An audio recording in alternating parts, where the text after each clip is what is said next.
Some musicians just have a freakish amount of talent. Most of us learn at a young age that we are not those people. For those who do have that talent to go on to be the singer-songwriters, there's something almost magical about listening to them perform. But it's easy to forget that behind all of the music is a very ordinary person, and sometimes that ordinary person is a terrible human being. Johnny Cash's women troubles. There's a lot of dark stuff in Johnny Cash's life, but let's talk about just how horrible he was to women. Vivian Cash's book, I Walked the Line, My Life with Johnny, was a heartbreaking tell-all, detailing how she continued loving her husband, even through the drugs and the affair with his more famous second partner, June Carter Cash. It was Vivian who gave him 4 daughters, raised them, and who stuck with him through the worst, but June gets all the credit. Behind closed doors, June Carter didn't actually have it any easier, in spite of the storybook romance performed for the public eye. According to biographer Robert Hilburn, Cash had cheated on her when she was pregnant with her son John Carter. There were more than a few women, but the one that had to hurt the most was June's own sister, Anita. John Carter has also gone on record talking about his parents' less-than-perfect marriage, and has said his mother's drug addictions and descent into paranoia came from a near-constant fear he was cheating yet again. That fear spread to their son, who grew up well aware his family could fall apart at any time because his father couldn't stay faithful. Elvis's underage flings. Elvis was only 21 when he became ridiculously famous with the success of Heartbreak Hotel, and after that, all bets were off when it came to how far he would go. Along with the fame and fortune came the admiration of countless women, but according to biographer Joel Williamson, there was a particular type of woman Elvis liked. The really, really young ones. When the newly made megastar went on those early tours, he took along a group of 14-year-old girls, and Williamson says he was a huge fan of tickling and pillow fights. Future wife Priscilla was 14 when they met, and just what went on behind closed doors is debated. What's not debated is that he lost interest in her after Lisa Marie was born and went on to court another 14-year-old. There was the potential for violence in Elvis, too. Years later, he was engaged to 21-year-old Ginger Alden, who claimed he once pulled out a gun and put a bullet in the headboard of the bed she was sleeping in. He called it an attention getter. Johnny Paycheck's attempted murder.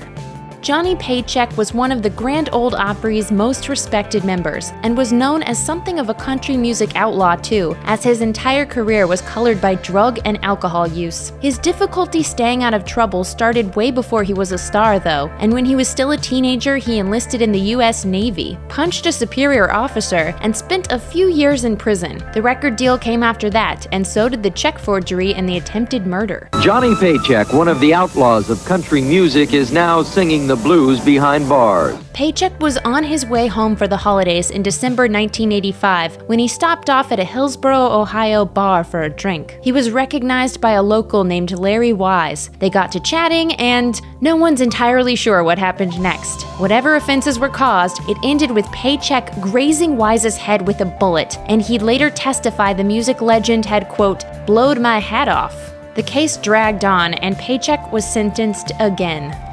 Chuck Berry's icky past. Chuck Berry was a legend who helped shape rock and roll. He also once punched Keith Richards in the mouth, and what could Richards have done to deserve that? His guitar was laid out in his case, and I thought, oh, come on, Keith, just a touch. Berry's attitude got him into all kinds of trouble, and he even had a name for those incidents, his naughties. It started when, as a teenager, he did 3 years in a reform school for stealing cars and a bit of armed robbery. Fast forward to 1962, when Berry was 36 years old. He was tossed in the clink for violating the Mann Act, a law that prohibits taking a woman across state lines with immoral intentions. Oh, and she was 14. Berry, you are under arrest for transporting a minor across state lines for the purpose of prostitution. I did not touch. First of all, I didn't transport anyone anyway. I didn't solicit anything. That's not all. In December 1989, Berry was accused of videotaping women in the not-so-private privacy of the bathroom of one of Berry's restaurants. The following June, his property was raided, with law enforcement finding weapons, pot, and the videotapes in question, placing him at the center of a class action lawsuit. Berry's camp eventually settled, but that seriously tarnished his legacy. Brian Jones, anti-establishment and abusive.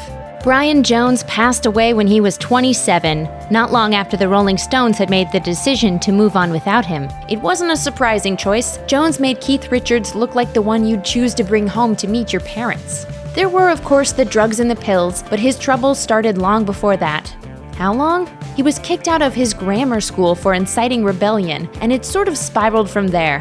In public, he got in the face of anyone who didn't understand their music, and behind closed doors, he had a violent streak a mile wide. Anita Pallenberg was one of the original muses for the Stones, and she'd eventually go on to have a long-term relationship with Richards. But she started out with Jones, and Rolling Stone magazine says it was an abusive relationship that ended when he hit her so hard he broke his hand on her face. It ended up very badly, because by then Brian had become very abusive and very kind of envious, and Keith couldn't bear the way Brian treated me. Sympathy for the devil indeed.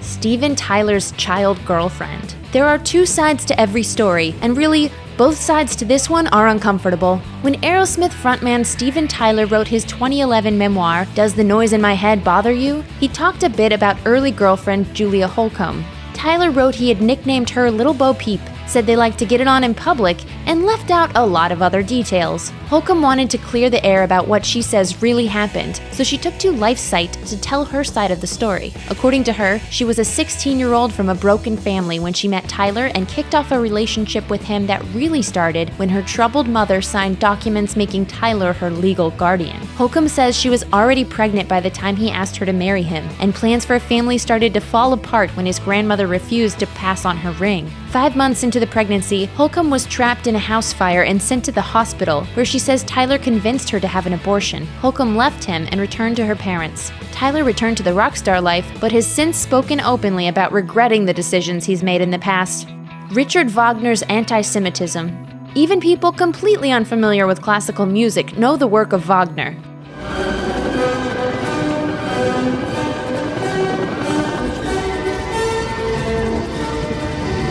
Wagner died in 1883, decades before the rise of Hitler and his Nazis. That means he wasn't around to see his music heralded as the soundtrack of the rise of anti-Semitism, but he probably wouldn't have hated the association. Wagner wrote a ton of jaw-dropping hate, including the idea Jews could only mimic art they'd seen and heard. When he struggled as an up-and-coming composer, he even blamed Jewish critics for keeping him from success. Frank Sinatra's destructive temper. Frank Sinatra was iconic on stage, but there was a lot of shady stuff that happened offstage. According to The Telegraph, his temper was so bad that one of his wives once described him as a sort of Jekyll and Hyde character, and there's a whole list of physical altercations he was involved in. First, the ones where someone got seriously hurt. According to legends about the man who did things his way, he punched a reporter in 1948, but eventually settled the assault and battery charges filed against him. In an unrelated incident, he threw a phone at a random businessman who was staying at the Beverly Hills Hotel and cracked the man's skull.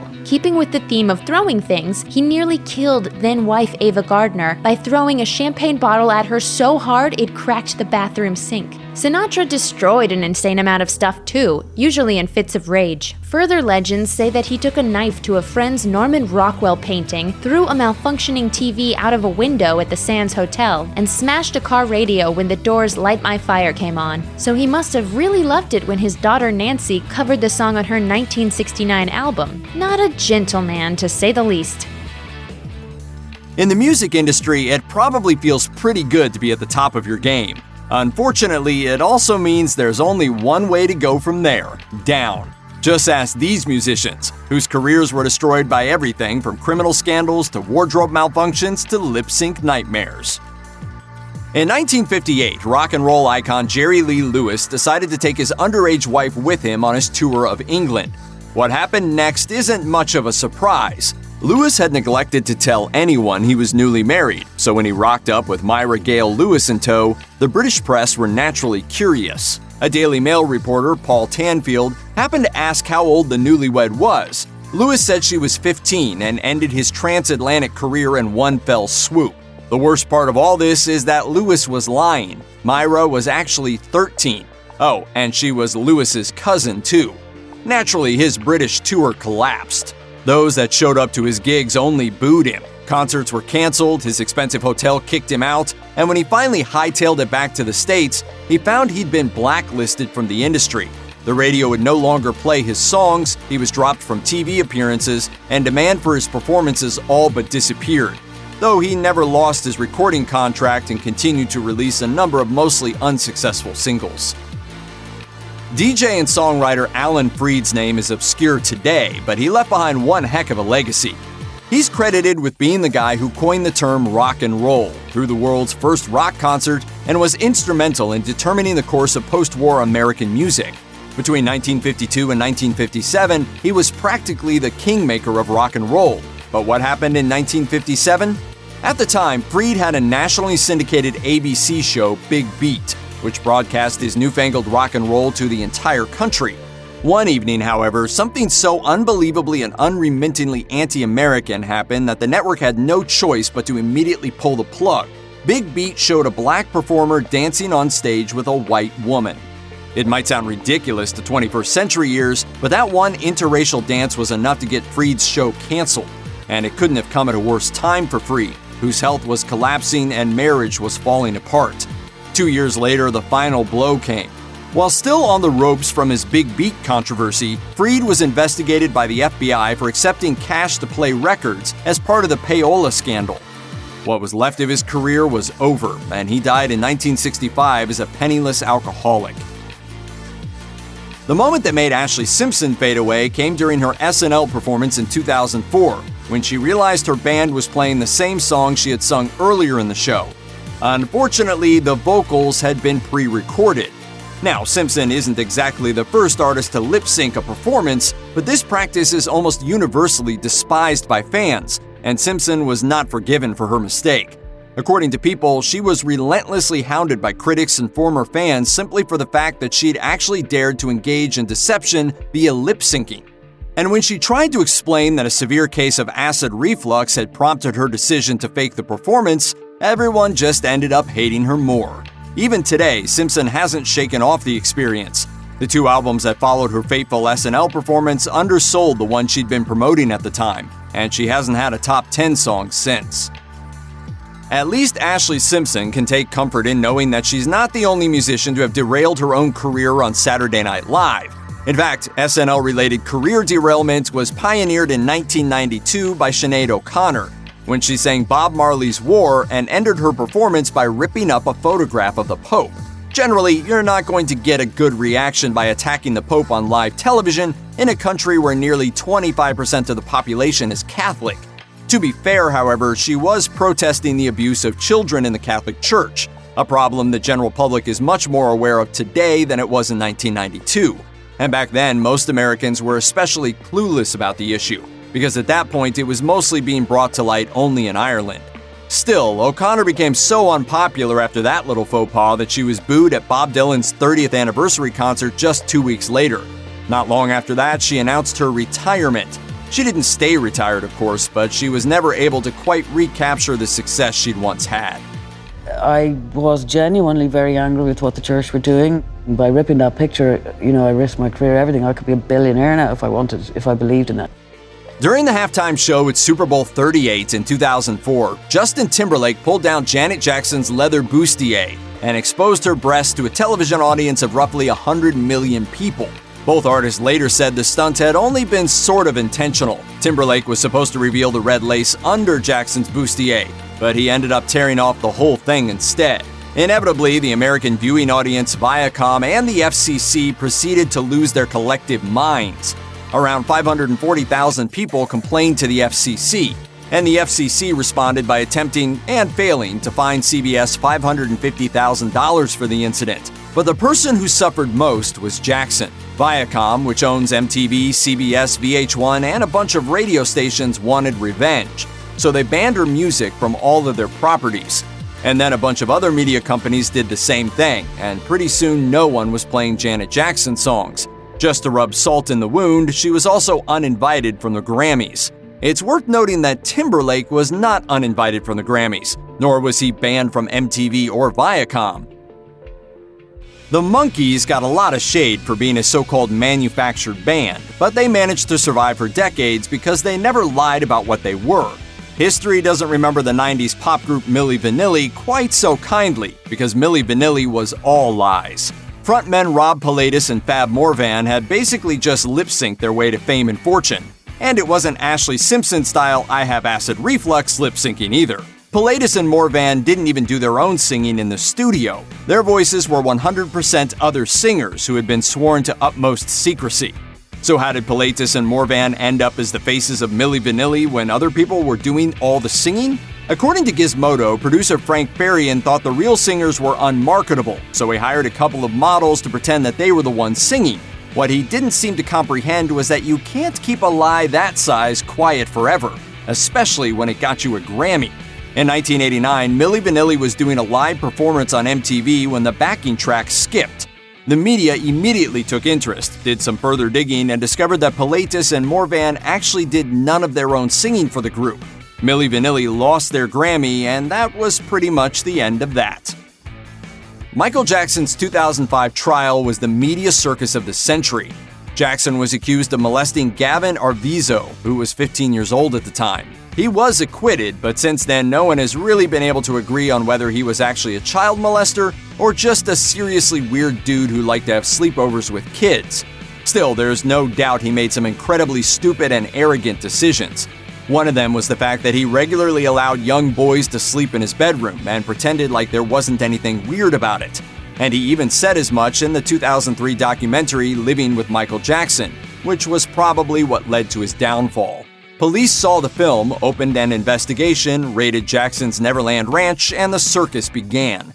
In the end, it didn't matter that he was acquitted because most people had already made up their minds.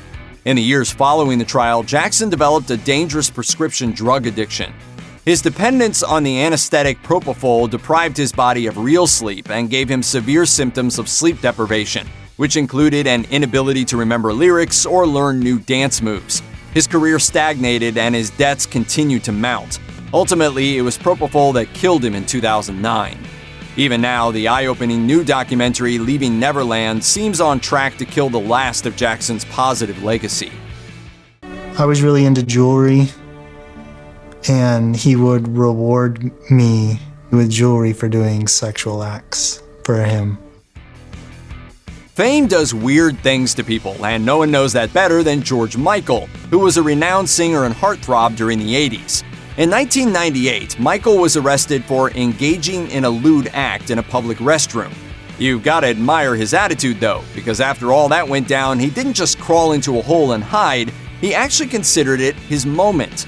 The once reclusive Michael was suddenly agreeing to interviews, and by the end of the scandal, he'd gone from a closeted pop star to an out and proud gay pop star. Prior to this incident, Michael had only come out to friends and family, although he had often alluded to it in the lyrics of his songs. Michael's career never really recovered though, at least not in America, where homophobia is still rampant. But to many, Michael is today remembered for publicly embracing his sexuality and helping young gay people feel like they could do the same. In 1990, police seized weapons, pornographic videotapes, marijuana and hashish, and $130,000 in cash from Chuck Berry's home. Not long after that, a bunch of women filed a class-action lawsuit against him, alleging that he had video cameras hidden in the bathrooms of his house and a restaurant he owned. Cameras that he would use to record women, some of whom were underage, while they were dressing, undressing, or using the bathroom. In the end, Berry got off pretty lightly. He was charged with drug possession and child abuse, but the child abuse charges were dropped and he was sentenced to just 2 years of unsupervised probation, plus $5,000 paid to a drug rehabilitation program. That seems like nothing, but the incident also cost Berry $1.2 million in legal fees. Although his career wasn't ruined in the sense that he was blacklisted or forced into destitution, pretty much no one could see him live without feeling seriously icky about it. In 2014, CeeLo Green proved that a good career can easily end over a heinous act of violence. Green's career-defining moment was the one in which he took to Twitter to dubiously proclaim his innocence after he was accused of indecently assaulting an unconscious woman. And then he also tweeted some nonsensical stuff about how you can't be with someone if you're unconscious, which just served to make him look even more guilty than he had before. Somehow, Green managed to squirm his way out of the allegations and was convicted only on a lesser charge of supplying drugs, because fame is powerful. He got 3 years probation and community service, but his career never really recovered. And the most notable thing he's done since was a performance during the opening ceremonies at the 2017 World Aquatics Championship in Budapest, as well as some voice work on the children's animated series Teen Titans Go. If your life is filled with money and groupies and fame, at some point, people will start spreading fake stories about you. But with all the crazy gossip out there, here are some rumors about musicians that actually turned out to be true. For some reason, frustrated creatives sometimes turn violent. What if the Beach Boys had appreciated Charles Manson's abilities as a songwriter? It might not have helped, but who knows? SF Gate reports that Manson desperately wanted to be famous, and after becoming friends with the Beach Boys drummer Dennis Wilson in 1968, they started collaborating. They came to the ranch, lady. I didn't go to them, they came to me. You're stealing my music every day. You're writing my songs, you're playing my game. Finally, the Beach Boys agreed to buy Manson's song Cease to Exist. Manson's one stipulation was they couldn't change it at all, but Wilson did, heavily, and changed the title to Never Learn Not to Love. The song ended up as a B-side. The reason some people don't believe this story is that Manson's name didn't appear on the record. Wilson took full credit for the song, and Manson was furious. One songwriter claims Manson approached Wilson and basically threatened to kill his children. Instead of being terrified, Wilson allegedly beat the crap out of Manson. That was the end of Manson's music career. A year later, his followers killed Sharon Tate and 4 others. The CEO of Snapchat might be worth billions of dollars, but even he must bow to the awesome power of Rihanna. Snopes reported that in March 2018, the social media app hosted an advertisement for a mobile game called Would You Rather. Users were given the unbelievably offensive choice to either punch Chris Brown or slap Rihanna.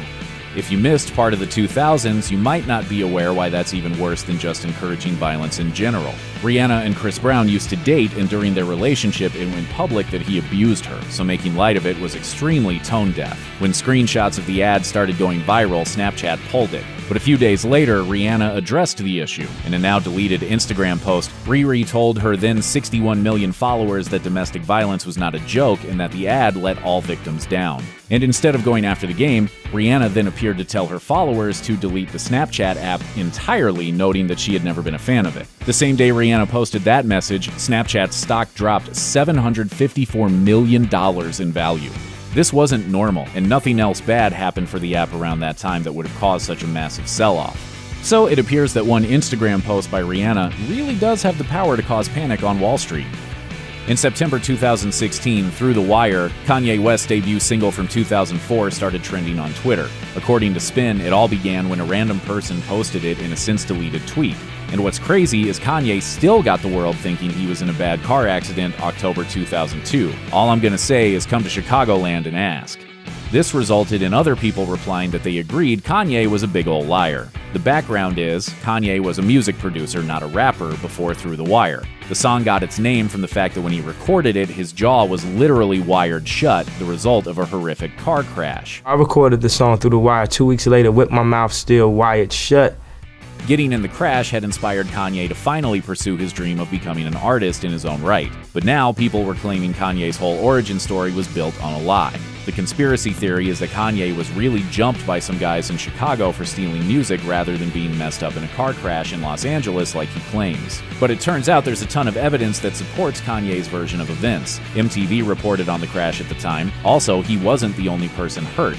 The other victim, who even sued Kanye after the crash, was so badly injured he couldn't work for a year. The lawsuit, plus the fact that there's evidence Kanye went to the hospital in California and not Illinois, should pretty well prove he wasn't lying about it. To nearly lose your life, to nearly lose your mouth, your voice as a career as a rapper, your face.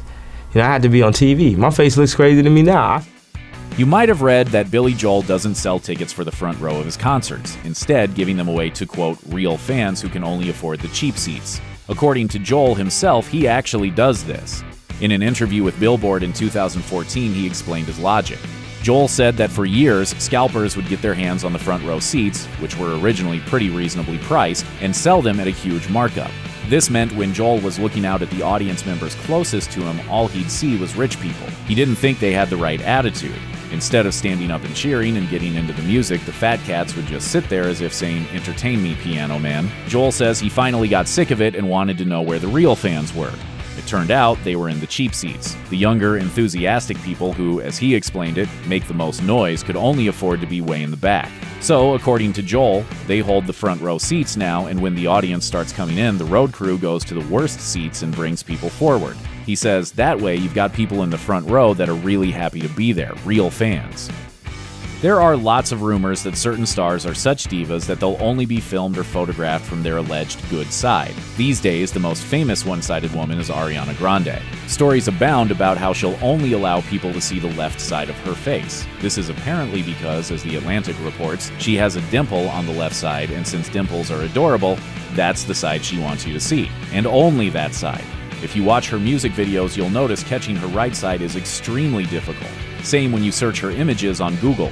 According to People magazine, Mariah Carey also has an apparent good side, in her case, the right side. She says that at 19 years old, a woman from her record label told her she photographed better from her right, and she believed her. Many of her first album covers focus on the right side of her face. But the queen of good sides is Barbra Streisand, according to Yahoo. Among other things, she will only come on talk shows if she's shot from her left side. This means hosts making bizarre excuses for why they switch seats with her. It even meant canceling an interview with Jimmy Kimmel when she refused to let him make fun of the obvious musical chairs arrangement. But the condition was we couldn't talk about the fact that we switched around. I was like, I just don't see how that was going to work. Yeah. Wow. Some people don't want to answer when Jehovah's Witnesses show up at the door, but at one point there was a chance that person was Prince. While often passed off as just a rumor, Prince did participate in the door-to-door evangelism of his faith. You know that you're being inspired by God, and you pretty much know you better answer that call or suffer the consequence. According to Entertainment Weekly, despite his rather steamy lyrics and lifestyle, Prince became a decidedly non-hedonistic Jehovah's Witness in 2001. 2 years later, a woman in Minnesota answered a knock at the door to discover the pop star and another musician standing there. He introduced himself as Prince Nelson, his real name, and then came inside and started talking about Jehovah. After listening to them read the Bible for a bit, the Jewish homeowner told them she was not interested, so they gave her a pamphlet and left. The woman described him as very kind, although she called the event so bizarre. This was far from the only time he went door-to-door over the years. The LA Times reports that Prince would sometimes disguise himself and that the people he preached to, quote, never called him out on it. They listened to his message and respected his opinion. According to Billboard, Prince himself said, sometimes people act surprised, mostly they're really cool. However, one reporter who interviewed the musician in 2004 didn't appreciate Prince's attempt to convert him very much. Calling the situation a little uncomfortable, he said, Prince got pretty intense. You know, I just had a thought. Maybe we're bothering people by trying to change the religion. What if we don't have all the answers? You're right, Noreen. Let's go get real jobs. There had long been a rumor that someone had smoked Tupac Shakur's ashes after he was killed in 1996. But it wasn't until 2011 that anyone admitted to participating in the bizarre act. Members of Tupac's group, The Outlaws, make the whole thing sound kinda nice. According to The Independent, band member Edie Amin says the late rapper explicitly asked for it if you listen closely enough. In Tupac's track Black Jesus, he states that his, quote, last wishes are for his ashes to be smoked. Edie Amin admitted that Tupac never actually told them that was indeed what he wanted, but they decided to take the lyrics seriously. After Tupac was cremated, another band member, rapper Noble, said, we had a little memorial for him with his mom and his family. They went to the beach, where they indulged in things Tupac loved, like chicken wings, orange soda, and marijuana. The Outlaws then proceeded to combine some of the late rapper's ashes with the marijuana and smoke it, or as they put it, we twist up some of that great granddaddy California kush and mix the big homie with it, so, you know, Tupac is flowing through our system. People just was like, oh man, they smoked their ashes. Some people was like, man, that's some sick. And then other people was like, yo, that's hella cool. You know, I'd have did that for my homeboy too. Though the group all agree this happened, the revelation came as a shock to Tupac's family. While they didn't accuse the Outlaws of lying, they did release a statement that Tupac's mother, who was at the memorial, wouldn't have allowed it if she'd known what the group was doing. One of the stories that goes around about Elvis Presley is called the Catfish Incident, and it turns out to be true, a sad reflection of what he could be like in the drug-filled later part of his life. According to the book What the Great Ate, Elvis absolutely hated seafood, especially the smell. This dislike became key on July 20th, 1975, during a concert in Virginia, where Virginia Living claims he had a meltdown.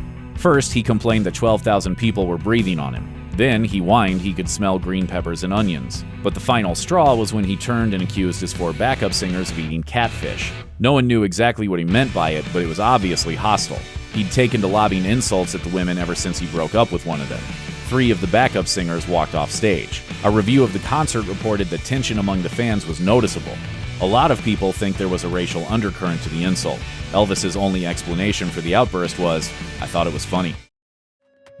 People all over the world dream of being pop stars, but perhaps nowhere else more than South Korea. But you know what they say, be careful what you wish for, because being a K-pop star is actually a dangerous, degrading, and downright scary job. Here's a look at the disturbing truth behind K-pop music.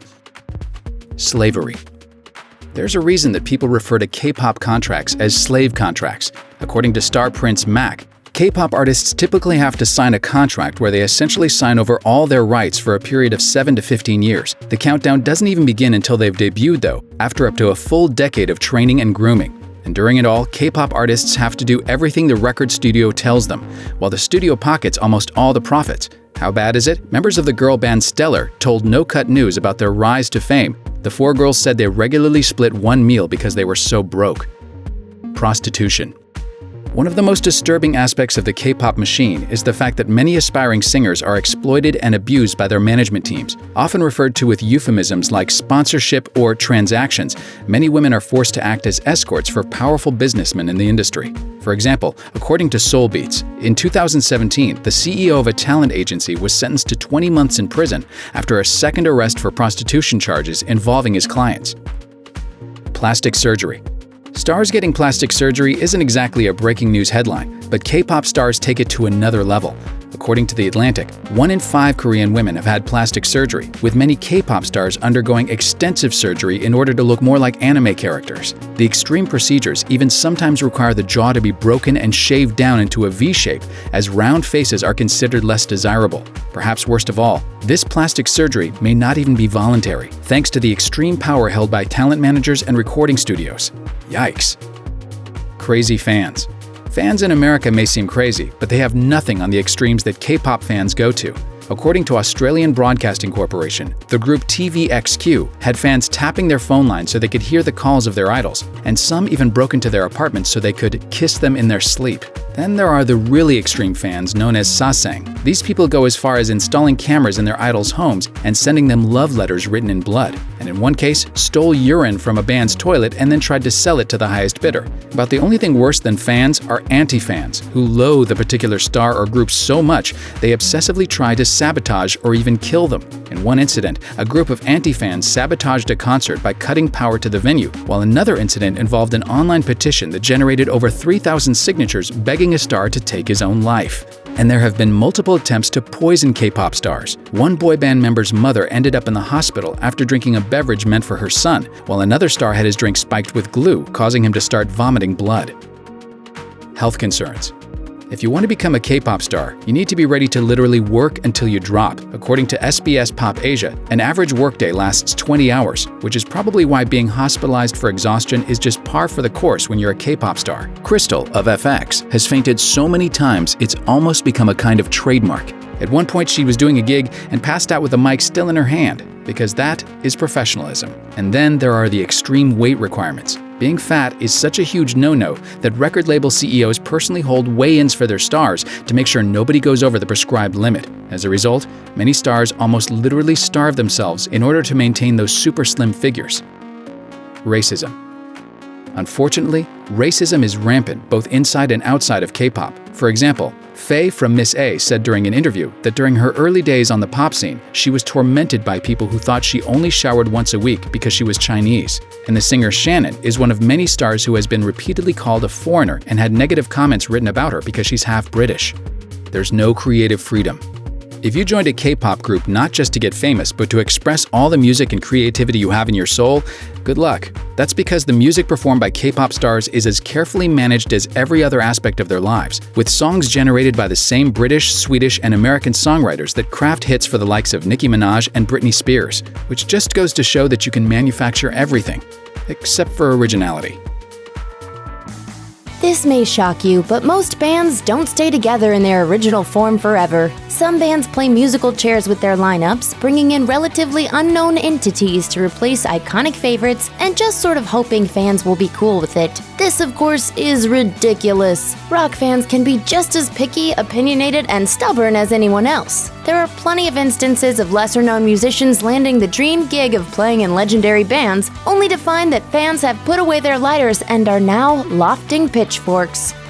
Gary Cherone, Van Halen. Founding Van Halen member David Lee Roth may not be the greatest vocalist on earth, but he is the consummate showman and a perfect fit for the fun-loving Southern California rockers. Fans of the band were split when veteran vocalist Sammy Hagar replaced Roth and they released 5150 in 1986. His vibe was certainly different from Roth's, but the band cranked out some of their biggest hits with him. But after a decade, he'd had enough with the infighting. For his replacement, Eddie Van Halen and the boys turned to former Extreme lead singer Gary Cherone. The move looked good on paper, but unfortunately, albums aren't recorded on paper. Cherone made his debut on the band's 11th album, Van Halen 3. And while he acquitted himself fairly admirably, fans found him a less than ideal choice. That is to say, they couldn't stand him. After 3 years, Cherone departed, telling Rolling Stone, "Some of the fans will never want me or anyone else in the band." Kenny Jones, The Who. The Who's Keith Moon was one of the most insanely gifted drummers of all time. He was simply irreplaceable, but that didn't stop the band from trying. After his deadly 1978 drug overdose, they turned to former Faces drummer Kenny Jones, a well-regarded professional and drinking buddy of guitarist Pete Townsend. Jones struggled to adapt to the band's changing, more commercial sound, manning the Skins for only 2 albums before he was officially let go in 1989. In a 1994 interview with Goldmine magazine, lead singer Roger Daltrey said of Jones, "I didn't dislike the guy, but I just felt he wasn't the right drummer for The Who."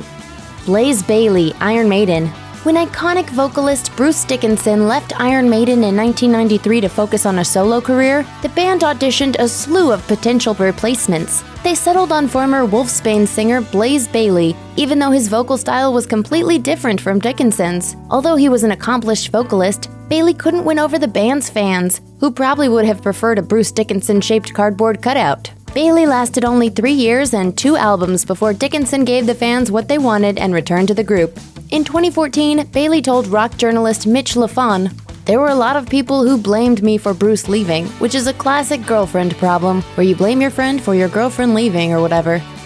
Benoit David, yes. When your lead singer has one of the most instantly recognizable voices in the world, replacing him isn't quite as simple as placing an ad on Craigslist. Just ask the venerable prog rock band Yes, which has struggled during multiple periods to maintain its identity without singer John Anderson and his crazy vocal range. When health problems forced Anderson out in 2008, the remaining members saddled up with Benoit David, formerly the lead singer in a Yes cover band, without even telling Anderson. Fans were unimpressed with the new karaoke version of their favorite band, and Anderson himself lobbed a few disses their way in a Rolling Stone interview, saying, "I wasn't really convinced. The new singer is singing good, but it sounded a bit dated to me."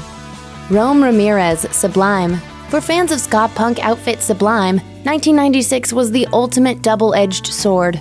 The band finally achieved commercial success with their self-titled 3rd album, scoring a #1 single with What I Got. But this was mere months after the death of lead singer Bradley Nowell. In accordance with Nowell's wishes, the band broke up rather than carry on without him.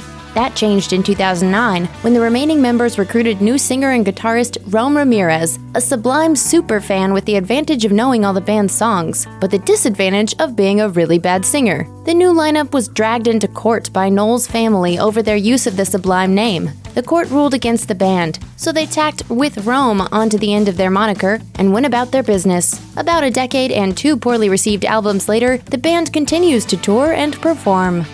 Josh Klinghoffer, Red Hot Chili Peppers. Longtime Red Hot Chili Peppers backup tour guitarist Josh Klinghoffer officially stepped in for departing Axeman John Frusciante in 2009, replacing Frusciante's virtuoso funk craziness with a decidedly more minimalist style. To his credit, he never intended to replicate what Frusciante brought to the band, but given his tendency to constantly second-guess whether he's sufficiently living up to his predecessor's legacy, it might have been better if he had. The strong contingent of fans still pining for Frusciante's return doesn't exactly help.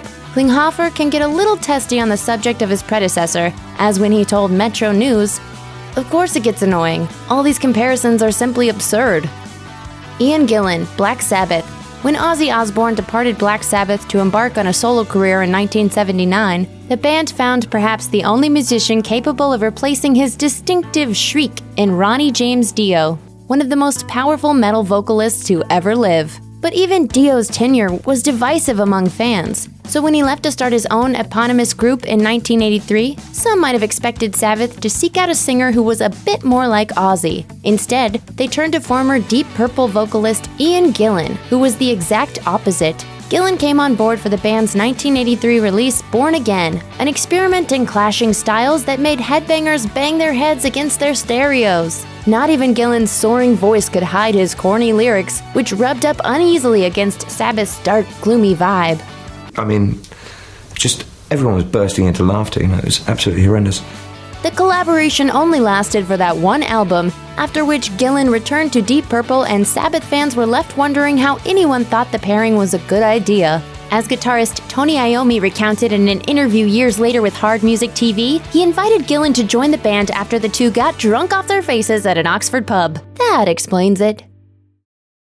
While most beefs between musicians end up quickly squashed once the people involved realize how childish they're acting, some feuds spiral completely out of control and last forever. Hey, musicians are a sensitive lot, so headline-making rivalries are to be expected from time to time. Nobody can hear a thing you say. Sorry, what? Now she won't repeat it. Crank your drama meter up to 11 because we're stage diving into some of modern music's most petty squabbles. Everybody in Van Halen versus everybody in Van Halen. Van Halen's got a lot of bad blood for a band whose most clever song is about ice cream. David Lee Roth and Sammy Hagar regularly beef about who's the superior frontman. Roth claims Hagar isn't credible enough and never sold as many albums. Hagar claims Roth's voice isn't as good. Meanwhile, Eddie Van Halen's apparently pissed at everybody. Because I was ready to, it's like all those years were right there. I just said, you ever speak to me like that again, you better be wearing a cup. And it seems like everybody's pissed at him, too. There's so much anger that I don't even want to run into him. I used to always say, if I ran into him somewhere, it'd be like, oh, Eddie, how you doing? Big hugs and kisses. I don't think it'd be like that right now. Hagar blasted Eddie for claiming ex-bassist Michael Anthony couldn't play bass by counter-claiming that Eddie could barely play guitar anymore and it was impossible to sing along with him. And then there's Roth, whom Eddie called an overgrown child he can't be friends with and whom he only works with because the fans want it. Peace, love, and rock and roll. 1 out of 3 ain't bad, right? Noel Gallagher versus Liam Gallagher. Unless you're Cain and Abel, your sibling squabbles probably don't run as deep as they do for Oasis's Noel and Liam Gallagher. The two have apparently barely gotten along since childhood, making it a small miracle they formed a band in the first place. Within a few years, their infighting had overshadowed their music, with incidents like Liam hitting Noel with a tambourine during a show, Liam accusing Noel of fathering a child outside marriage, Liam regularly leaving during shows only to be found somewhere drinking instead. Maybe we're starting to see who's the instigator here. Don't like each other, man. And by all accounts, Liam also started the 2009 blow-up that led to Noel quitting the band and the brothers finally splitting for good. Apparently, Liam had canceled an important gig but managed to blame it on Noel. Tempers flared and Liam did the one thing you never do to a musician. He broke one of Noel's guitars. That did it. Noel quit that night and the brothers have not been together since. Morrissey versus Robert Smith. Of all the things to fight about, you'd think best sad 80s singer guy would bottom out the list. And yet, Robert Smith of The Cure and Morrissey of The Smiths have been constantly swiping at one another since the 80s. It started when Morrissey was doing what he did best, insulting people. When asked during an interview who he'd shoot with one bullet, Robert Smith or some other guy, he answered, "I'd line them up so that one bullet penetrated both simultaneously." Robert Smith is a whinge bag. Smith has also called Morrissey a precious, miserable bastard, all the things people think I am, and even quipped, "If Morrissey says not to eat meat, then I'll eat meat. That's how much I hate Morrissey." The Smiths singer, meanwhile, has said The Cure gives a new dimension to the word crap and made it perfectly clear that he has never liked them. Now, Morrissey doesn't like anybody or anything. Among the many things that Morrissey has said on record he actually hates are Elton John, George Michael, Madonna, Vic Reeves, Bob Geldof, Tony Wilson, meat eaters. But still, with both sides publicly saying they'd happily put the other 6 feet under, don't expect a conciliatory hug and cry session anytime soon. Nas versus Jay-Z. The hip-hop beef has been embedded in the genre's marrow from the beginning and has yielded some of its most thrilling moments. Nas versus Jay-Z is still the gold standard. Even Jay's mom had to step in when things got too heated. Some tame references on a few late 90s cuts notwithstanding, it was Jay dissecting Nas's career with surgical precision on 2001's The Takeover that really set this lyrical deathmatch in motion. The ball was in Nas's court, and Nas took the ball, doused it in lighter fluid, and shot it out of a cannon. His ether dropped a few months later, and was so devastating that the word ether has become a shorthand term for having lyrically destroyed your rival on a track. Some fans thought it was over then and there, but Jay decided to double down and get reckless. He premiered Super Ugly on Hot 97 FM and explicitly referenced having hooked up with the mother of Nas's daughter. Jay's mother was so appalled that she urged her son to apologize, which he later did. Occasional shots were fired over the years until they performed on stage together during Jay's I Declare War concert in 2005, and publicly quashed this musician feud. They've even recorded a couple tracks together since, tossing their differences overboard and sailing that friendship all the way to the bank. How did the Jay-Z beef start? I'm really over that. Right. I really don't like, really want to, I'm really over that, man, Mariah Carey versus Jennifer Lopez. The fact that this so-called feud is still being talked about is either a huge testament to our tendency to make a whole lot of noise over a whole heap of nothing where celebrities are concerned, or an even bigger testament to Mariah Carey's Olympian capacity for throwing shade. In 2000, a German TV network asked Carey for her opinion on a few of her contemporaries. She spoke very highly of Beyoncé, but when asked about J-Lo, she simply smiled and replied, I don't know. Die kenne ich nicht. Ouch. Carey's 4 little words provided enough meme fodder to keep gossip lovers warm and happy for many winters. There was the moment where you said, I don't know her. And then she said, I know her. Ago, I can't believe people still make such a big deal out of it. J-Lo told Andy Cohen she harbored no ill will toward Carey in 2014 and hoped the feeling was mutual. I don't have a feud against her at all. I know from back in the day, I read things that she said about me that were, not the greatest. At the 2015 Billboard Music Awards, though, J-Lo was caught idly looking at her phone during Carey's performance. She claimed that it was just sneaky editing and bad timing. The whole thing wallowed in this sort of passive-aggressive nothingness until late 2017, when record label owner Irv Gotti revealed the two had actually been pitted against each other behind the scenes back in the early 2000s by one Tommy Mottola, a label exec and Carey's ex-husband. My, the plot like my gravy thicken. Kanye West versus Taylor Swift. This feud between superstars all started, of course, with that infamous "I'ma let you finish" interruption during Taylor's acceptance speech at the 2009 VMAs. Yo, Taylor, I'm really happy for you. I'm gonna let you finish. But Beyonce had one of the best videos of all time. What happened over the next 8-ish years was a noisy mishmash of more award show drama, lyrical potshots, and 2 or 3 planet-sized egos. Following the outburst, Kanye was slammed by everyone from fellow rapper 50 Cent. I wish you would come take one of my awards so I could black his eye in front of everybody. To then President Barack Obama. The young lady seems like a perfectly nice person. She's getting her award. What's he doing? Why would he do that? He's a jackass. A brief apology tour followed, but then a year or so later, he slowly started backpedaling and trying to justify his actions. Even so, they seem to have buried the hatchet by 2015 when Taylor presented Yeezy with the Vanguard Award at the VMAs that year. I'm really happy for you, and I'm gonna let you finish. But Kanye West has had one of the greatest careers of all time. But then Kanye dropped Famous in 2016, reigniting the feud and turning more than a few heads with the line, "I feel like me and Taylor Swift might still have sex. Why? I made that famous." Taylor said she was shocked, but Kanye claimed to have gotten her blessing for the line beforehand. She denied this, and wild speculation and bickering was rife until Kim Kardashian set things straight on Snapchat, posting a partial recording of the phone conversation in which Taylor's blessing had, in fact, been given. Taylor shot back with some harsh words on "Look What You Made Me Do" in late 2017, so just when this will all end is anyone's guess. Rock stars and their bands don't always view themselves as normal humans. They prance from city to city, followed by adoring crowds and laying out extravagant demands for every part of their trip. Here are the bands that are absolute nightmares on tour. In the early 80s, there was no band more notoriously hard partying than Motley Crue. Their destructive, drug-addled ways are still notorious. They had a reputation for getting thrown out of hotels, including one time for brawling with none other than the band Van Halen. But these days, the crew aren't so much rowdy as they are a royal pain in the keister for venues. Among the standard, still excessive rockstar requirements for backstage amenities, the crew requires that each venue have on hand the location of any AA meetings taking place in the area, since the boys are now mostly sober. But that doesn't mean they don't know how to still have fun. Among their other requests are jars of peanut butter and Grey Poupon mustard, a submachine gun, and a 12-foot boa constrictor. You know, the usual stuff. Led Zeppelin's on-tour antics were even more legendary than their performances. Jimmy Page used to bring a Nazi uniform on tour, not so he could shock audiences, but so he could wear it to drag queen bars. And John Bonham once wheeled Page into a hotel room full of female groupies on a luggage cart. That sounds almost tame, except for the part where Page was naked and covered in whipped cream. That's not even as bad as it got. When Page was super out of control, his tour manager would take him back to his room and chain him to the toilet. Meanwhile, Bonham would drive his motorcycle through the hotel corridors. And finally, there was the TV tossing habit.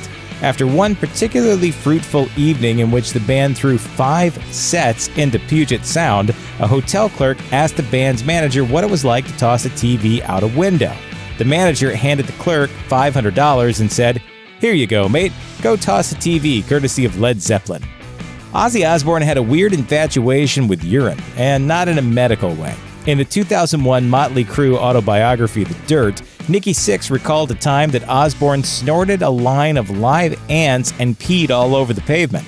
And then, because at that point he had an audience, he bent over and lapped up all the pee like a cat. That's not all.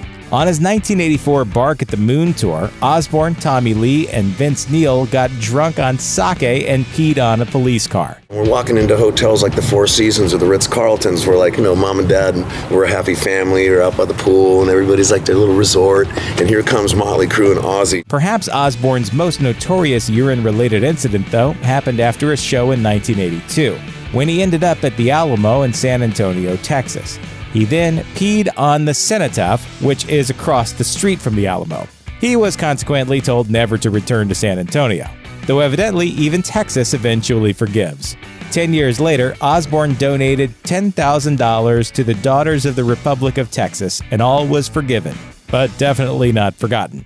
Don't mess with Texas. Kid Rock has a reputation for bad behavior, and he knows it. In fact, he's so self-aware about his inability to behave like a decent human being that he once told a judge no one should be allowed to bring up his reputation as a tough guy or a thug in court, lest that prejudice the jury into thinking he's a tough guy or a thug. Also, he doesn't think it's fair if opposing lawyers bring up his prior arrests. In 2006, Rock and 6 members of the hip-hop group Booyah Tribe allegedly beat up 3 guys outside the Hollywood nightclub Teddy's in Los Angeles. For that incident, a judge ordered Rock to pay $35,000, which is a long way from the $15 million the victims were asking for. Then, in 2007, the musician stopped at a Waffle House while on tour in Atlanta and got into a brawl with another customer. For that indiscretion, he was ordered to pay $40,000 instead of the $2.9 million the plaintiff had originally asked for. So maybe the plaintiffs didn't get the millions they were after, but $35,000 and $40,000 are still decent-sized numbers until you realize that's only worth a few dozen hotel TV sets. Jefferson Airplane's lead singer Grace Slick was a boozy force of nature rivaled only by her one-time boyfriend Jim Morrison for sheer volume of consumption and subsequent extreme awkwardness. Over her years as a performer, she was often boozing, attempting to perform while boozing even more, or getting arrested for booze. In fact, here's Slick from 2011, explaining why she thinks marijuana should be legalized, obliquely citing her own past problems as proof. Less alcohol, a little more marijuana, so you don't do so much stupid stuff. In 1978 alone, she was arrested twice before the summer even began.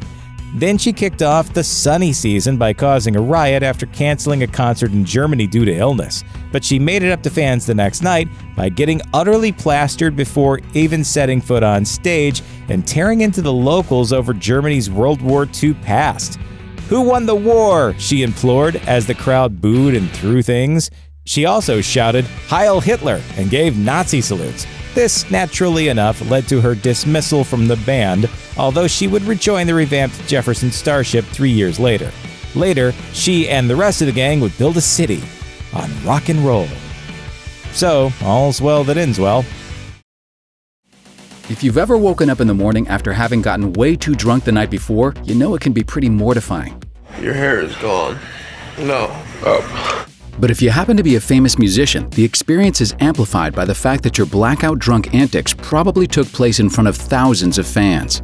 These entertainers showed up to their gigs utterly smashed, and you won't believe what happened next. Grace Slick. In 1978, the band formerly known as Jefferson Airplane had become Jefferson Starship, and vocalist Grace Slick, who was well known to enjoy a cocktail or 14, usually had no problem holding it together. So you were a real enthusiastic drinker, I mean. Yes, there you go. Yeah. There you go. But I have to correct you again. I was the only one who was enthusiastic about it. I see.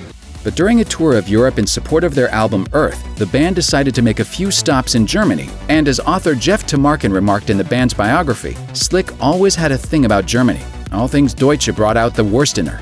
Slick reportedly warmed up by drinking literally all the alcohol she could get her hands on, throwing a giant tantrum and refusing to get ready for the show. By the time she was dragged on stage, she was so well lubricated that she mockingly asked the locals, "Who won the war?" The stunt resulted in Slick's dismissal from the band. She would return several years later, but she says, looking back, When you're old, you should be heard and not seen. When you're young, you should be seen and not heard, because you're kind of dumb when you're young because you don't know anything. Keith Moon. If you're unfamiliar with The Who's legendary late drummer Keith Moon, you really only need to know two things. He ruled the drums and he embodied pure debauchery. It was just, sort of drunken night at the Whiskey A Go-Go in Los Angeles. I mean, only one. I don't do it every night. His appetite for drugs and drink was considered completely insane even by other rock stars, yet he could still play hours-long sets like a beast. That is until a San Francisco gig in November 1973. According to Rolling Stone, Moon had popped what he assumed were run-of-the-mill tranquilizers, chasing them with brandy, but they may have instead been tranquilizers of the horse variety. In the middle of performing Won't Get Fooled Again, Moon began to wind down like a cheap clock. He was dragged off stage and thrown in a cold shower, or injected with cortisone depending on whom you ask, and brought back out to attempt Magic Bus, only to pass out on his kit. In a last-ditch effort to finish the show, guitarist Pete Townsend asked the crowd, "Can anybody play the drums?" 19-year-old fan Scott Halpin got the chance to play on stage for the last few songs. You feeling a little better now, Keith? Well, yeah, I've been sluggish and depressed lately, but that seems to have done the trick. C.C. DeVille. Poison was one of the more respectable bands of the hair metal era, with their supremely catchy tunes and wild stage antics earning them legions of spandex-clad, freaky-haired fans. Guitarist C.C. DeVille was the guy who knew how to put on a show, except during the 1991 MTV Video Music Awards, when he forgot what to play and how to play it, because he was also a guy who liked to do a lot of cocaine. Make no mistake, I mean, I went down that road of alcohol and things like that. First, DeVille launched into the band's hit Unskinny Bob, the song they were supposed to play later, then quit and waited for host Arsenio Hall to tell them what to do. He then launched into the ironically titled Let It Play, which he wasn't supposed to play, as lead singer Bret Michaels prompted DeVille to start Talk Dirty to Me. Michaels brushed off the awful performance by proclaiming, "It ain't perfect, but it's rock and roll." Then Michaels followed DeVille backstage and fired the hell out of him. DeVille would later return to the band. Amy Winehouse. Singer Amy Winehouse famously had a massive hit song about not wanting to go to rehab. What makes me crazy? Alcohol doesn't do nice things to me. I'm quite a horrible drunk. Quite a horrible drunk, actually. During what would have been her comeback tour shortly before her passing, The Telegraph reported that Winehouse had infuriated fans by showing up to a gig in Belgrade, Serbia, utterly plastered, despite the fact that she was banned from drinking on the tour. She greeted the crowd with "Hello, Athens," which is not a city in Serbia, before launching into a mumbling, incoherent set, alternately falling over, sitting down, and wandering off stage. The 20,000 or so in attendance were not amused. It would unfortunately be Winehouse's final performance, but even so, she remains a legend, a fact of which there is plenty of proof. People know that I don't really do what I'm told to do, or that I don't really care enough about what people think of me to conform to anything. Scott Stapp. Creed frontman Scott Stapp may be sober these days, but in years past he was known to arrive at gigs looking like he had fallen into a pool of booze and drank his way out. And I remember waking up one day and feeling something's wrong with me. That's when I began to self-medicate. One show in Chicago 2002 was so bad that, according to MTV News, a group of fans actually filed a lawsuit against the band for cheating them out of a real show. The court filing stated that Stapp was so intoxicated and/or medicated that he was unable to sing the lyrics of a single Creed song. He left the stage and appeared to pass out while on stage during the performance. While the lawsuit was eventually thrown out, the debacle was the beginning of the end for Creed, which broke up in 2004. So, you've joined a band. With all the fuss of finding the right people to play with, finding somewhere to play, and figuring out what to play, it probably all feels like a lot right now. But you persevere. You practice day in and day out, playing the tiny gigs, paying your dues, and you think that maybe, just maybe, this might all be going somewhere. And then you get kicked out. You're a good guitar player, but it's the 20-minute solos, it's the stage dives. We're trying to land a record deal here, man, and you're an embarrassment. You pick up your instrument and walk off bitterly into the sunset. Then, 6 months later, they're the biggest band on the planet. And they did it all without you. This may sound like a literal nightmare, but it actually happens. Just ask these poor souls. May they rock and roll in peace. Jason Everman and Nirvana. Bass and guitar player Jason Everman might be the only person in history to have the distinction of being kicked out of two of the world's biggest bands. After a troublesome childhood developed into a love for punk rock, Everman joined a little band called Nirvana in the late 80s through a connection with a childhood friend. He became an integral member, but soon soured on the touring lifestyle and cut himself off socially from the band. Kurt Cobain would later dismiss Everman as nothing more than a moody metalhead, and he was kicked out of the band shortly after. Everman would then go on to join Soundgarden in 1990, which he seemed to enjoy. Who's the new bassist? You are. Really? I guess you'd have to answer that one. Jason, we decided to have you in the band. Congratulations. It was a shock then when Chris Cornell and the rest of the band called a meeting and kicked Everman out at the end of the tour. According to Soundgarden's road manager, it came down to much the same reason as his dismissal from Nirvana. They felt he had a moody attitude. Nirvana and Soundgarden soon became two of the biggest bands on the planet. Everman went on to a couple different bands before joining the U.S. Army. He ended up in Special Forces and would go on to fight in Iraq. Latavia Roberson and Destiny's Child. Not only were Destiny's Child one of the most prolific girl groups of the 90s and early 2000s, but their success also led to titanic solo careers for some of its members, including Kelly Rowland, Michelle Williams, and of course, Beyoncé. The original lineup, however, looked a little different, with Williams off the roster and two other members, LaToya Luckett and Latavia Roberson, in her place. Roberson was a member of Destiny's Child during the late 90s and enjoyed the band's early successes. It was only in 2000 when she and Luckett saw the video for Say My Name on TV that they realized they had been unceremoniously kicked out of the group, courtesy of Beyoncé's dad and band manager, Matthew Knowles. My issues were never with the girls, my issues were with management. They were replaced almost immediately by Williams and short-term member Farrah Franklin. While Roberson would suffer from severe bouts of depression as a result of her breakup with the band, Destiny's Child went on to become one of the most successful groups in pop history. Pete Best and the Beatles. By far, history's most notorious story of a band firing is that of Pete Best, the fifth Beatle, or at least one of the many to be called such. But the fourth member of the group doesn't really look much like Ringo Starr, and that, of course, is because he is not. Best joined the Beatles in 1960 as the band's drummer, but his stint came to an end 2 years later after management voiced displeasure with Best's talent, or lack thereof. John Lennon remembered, "By then we were pretty sick of Pete Best too, because he was a lousy drummer, you know. He never improved, you know." On August 16, 1962, Best was dropped off at a record store owned by Beatles manager Brian Epstein, where Epstein informed Best he was being replaced by Ringo Starr. Stung by betrayal, Best refused to play at the gigs scheduled prior to Ringo's arrival. The band's fans took it sourly, with one even attacking George Harrison outside the Cavern Club in Liverpool because of it. John Lennon later lamented the band's cowardice in sending Epstein to do their dirty work.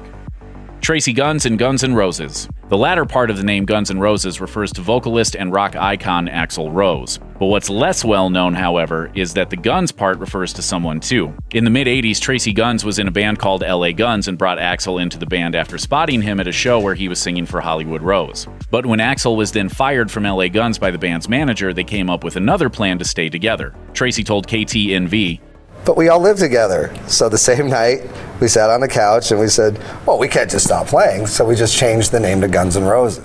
Tracy only lasted about 8 months in the newly named band, sadly, before he and Axl found themselves engaged in a huge fight over one of Slash's friends appearing on a show's guest list. Tracy left the band a few shows later, claiming it wasn't fun anymore. Whether there was something else at play with his departure is a mystery, but it's worth pointing out the Guns was replaced a short time later by Slash himself. Paul Di'Anno and Iron Maiden.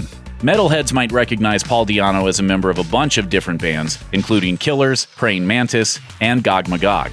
But his early days were marked by his time as lead vocalist for Iron Maiden. Di'Anno joined the band 3 years after its formation in 1975, saying of their initial collaboration, "When it joined together, it was fantastic. It was brilliant.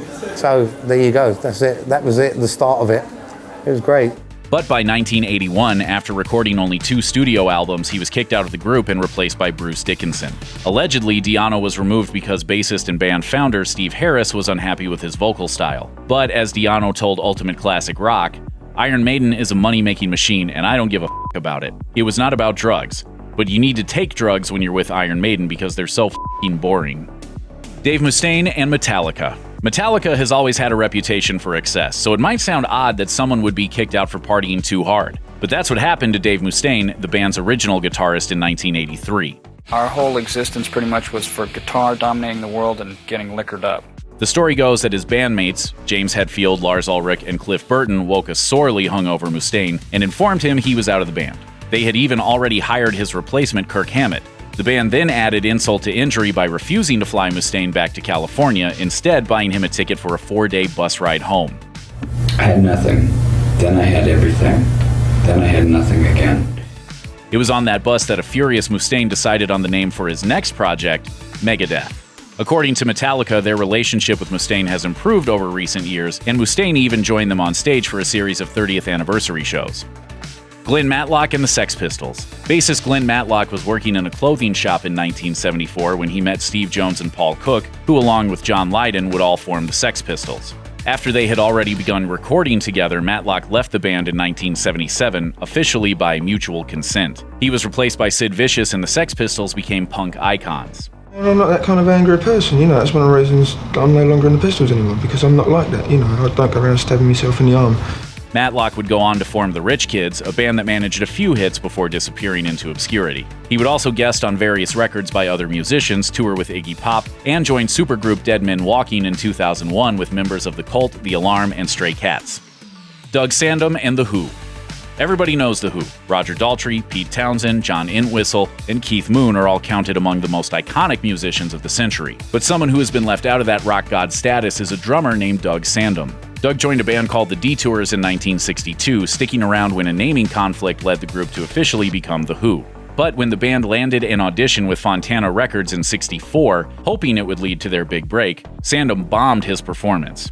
According to The Express, as Townsend reprimanded him for his mistakes, Sandom could no longer take it, recalling, "I just got up from my stool and said, 'That's it, I quit. It was the biggest mistake of my life.'" But at 88 years old, he's not holding a grudge. I still think The Who is the best rock and roll band in the world. Musicians are huge celebrities. Their music is everywhere, their faces are everywhere, and their lives are seemingly perfect at all times. But there's a lot more going on in a musician's life and career. Here are some secrets musicians would rather you didn't know about them. Phony artistic cred.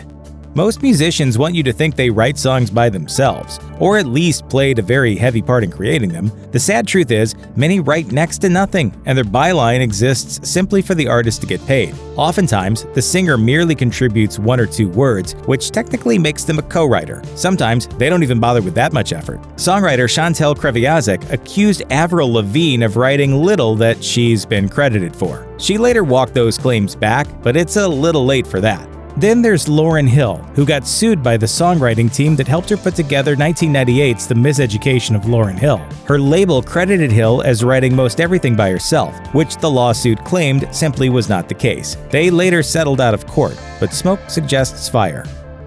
Fake personas. Few things hurt a musician's reputation more than not being perceived as real or genuine.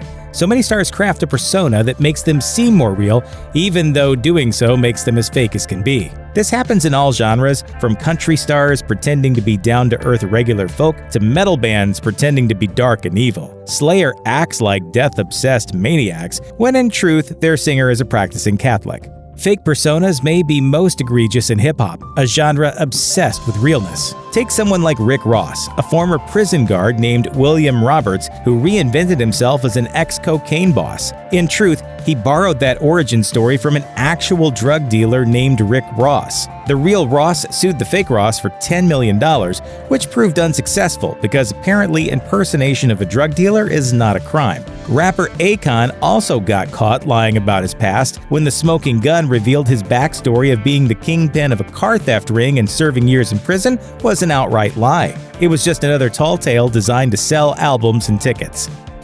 Making ends meet. If your goal is to make money from music, here's a reality check. It's probably not going to happen.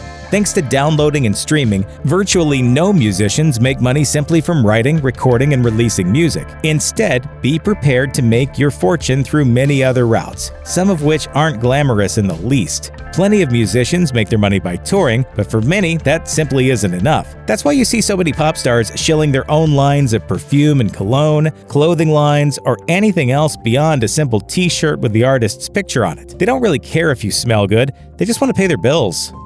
Songwriters versus streaming. The rise of streaming and the decline of people willing to pay anything for music has affected musicians greatly. But what they're going through is nothing compared to those who've been most devastated by the lack of funds, the songwriters. If your only job is to write songs for other people to sing, you might as well do that for free at this point. According to Pacific Standard, songwriters are among the only people in the industry who've never formed a legitimate union. So the internet age has hit them the hardest. They can expect to make, if they're lucky, about half a penny per stream of a song they wrote. Songwriter Andre Lindahl, who wrote Justin Bieber's smash hit As Long As You Love Me, made a mere $218 off 34 million YouTube hits in the song's first year of release. Over on Pandora, despite 38 million streams of the song, he pocketed a paltry $278. Fake beefs. Most musician feuds are about as genuine as pro wrestling feuds, cooked up to sell albums or simply to remind everyone the musicians exist. 50 Cent and Kanye West had a long-running beef, but to hear fellow hip-hopper Reverend Run tell it, they were acting from the start. The two often released music around the same time, so according to Run, their squabbling existed entirely to promote their work.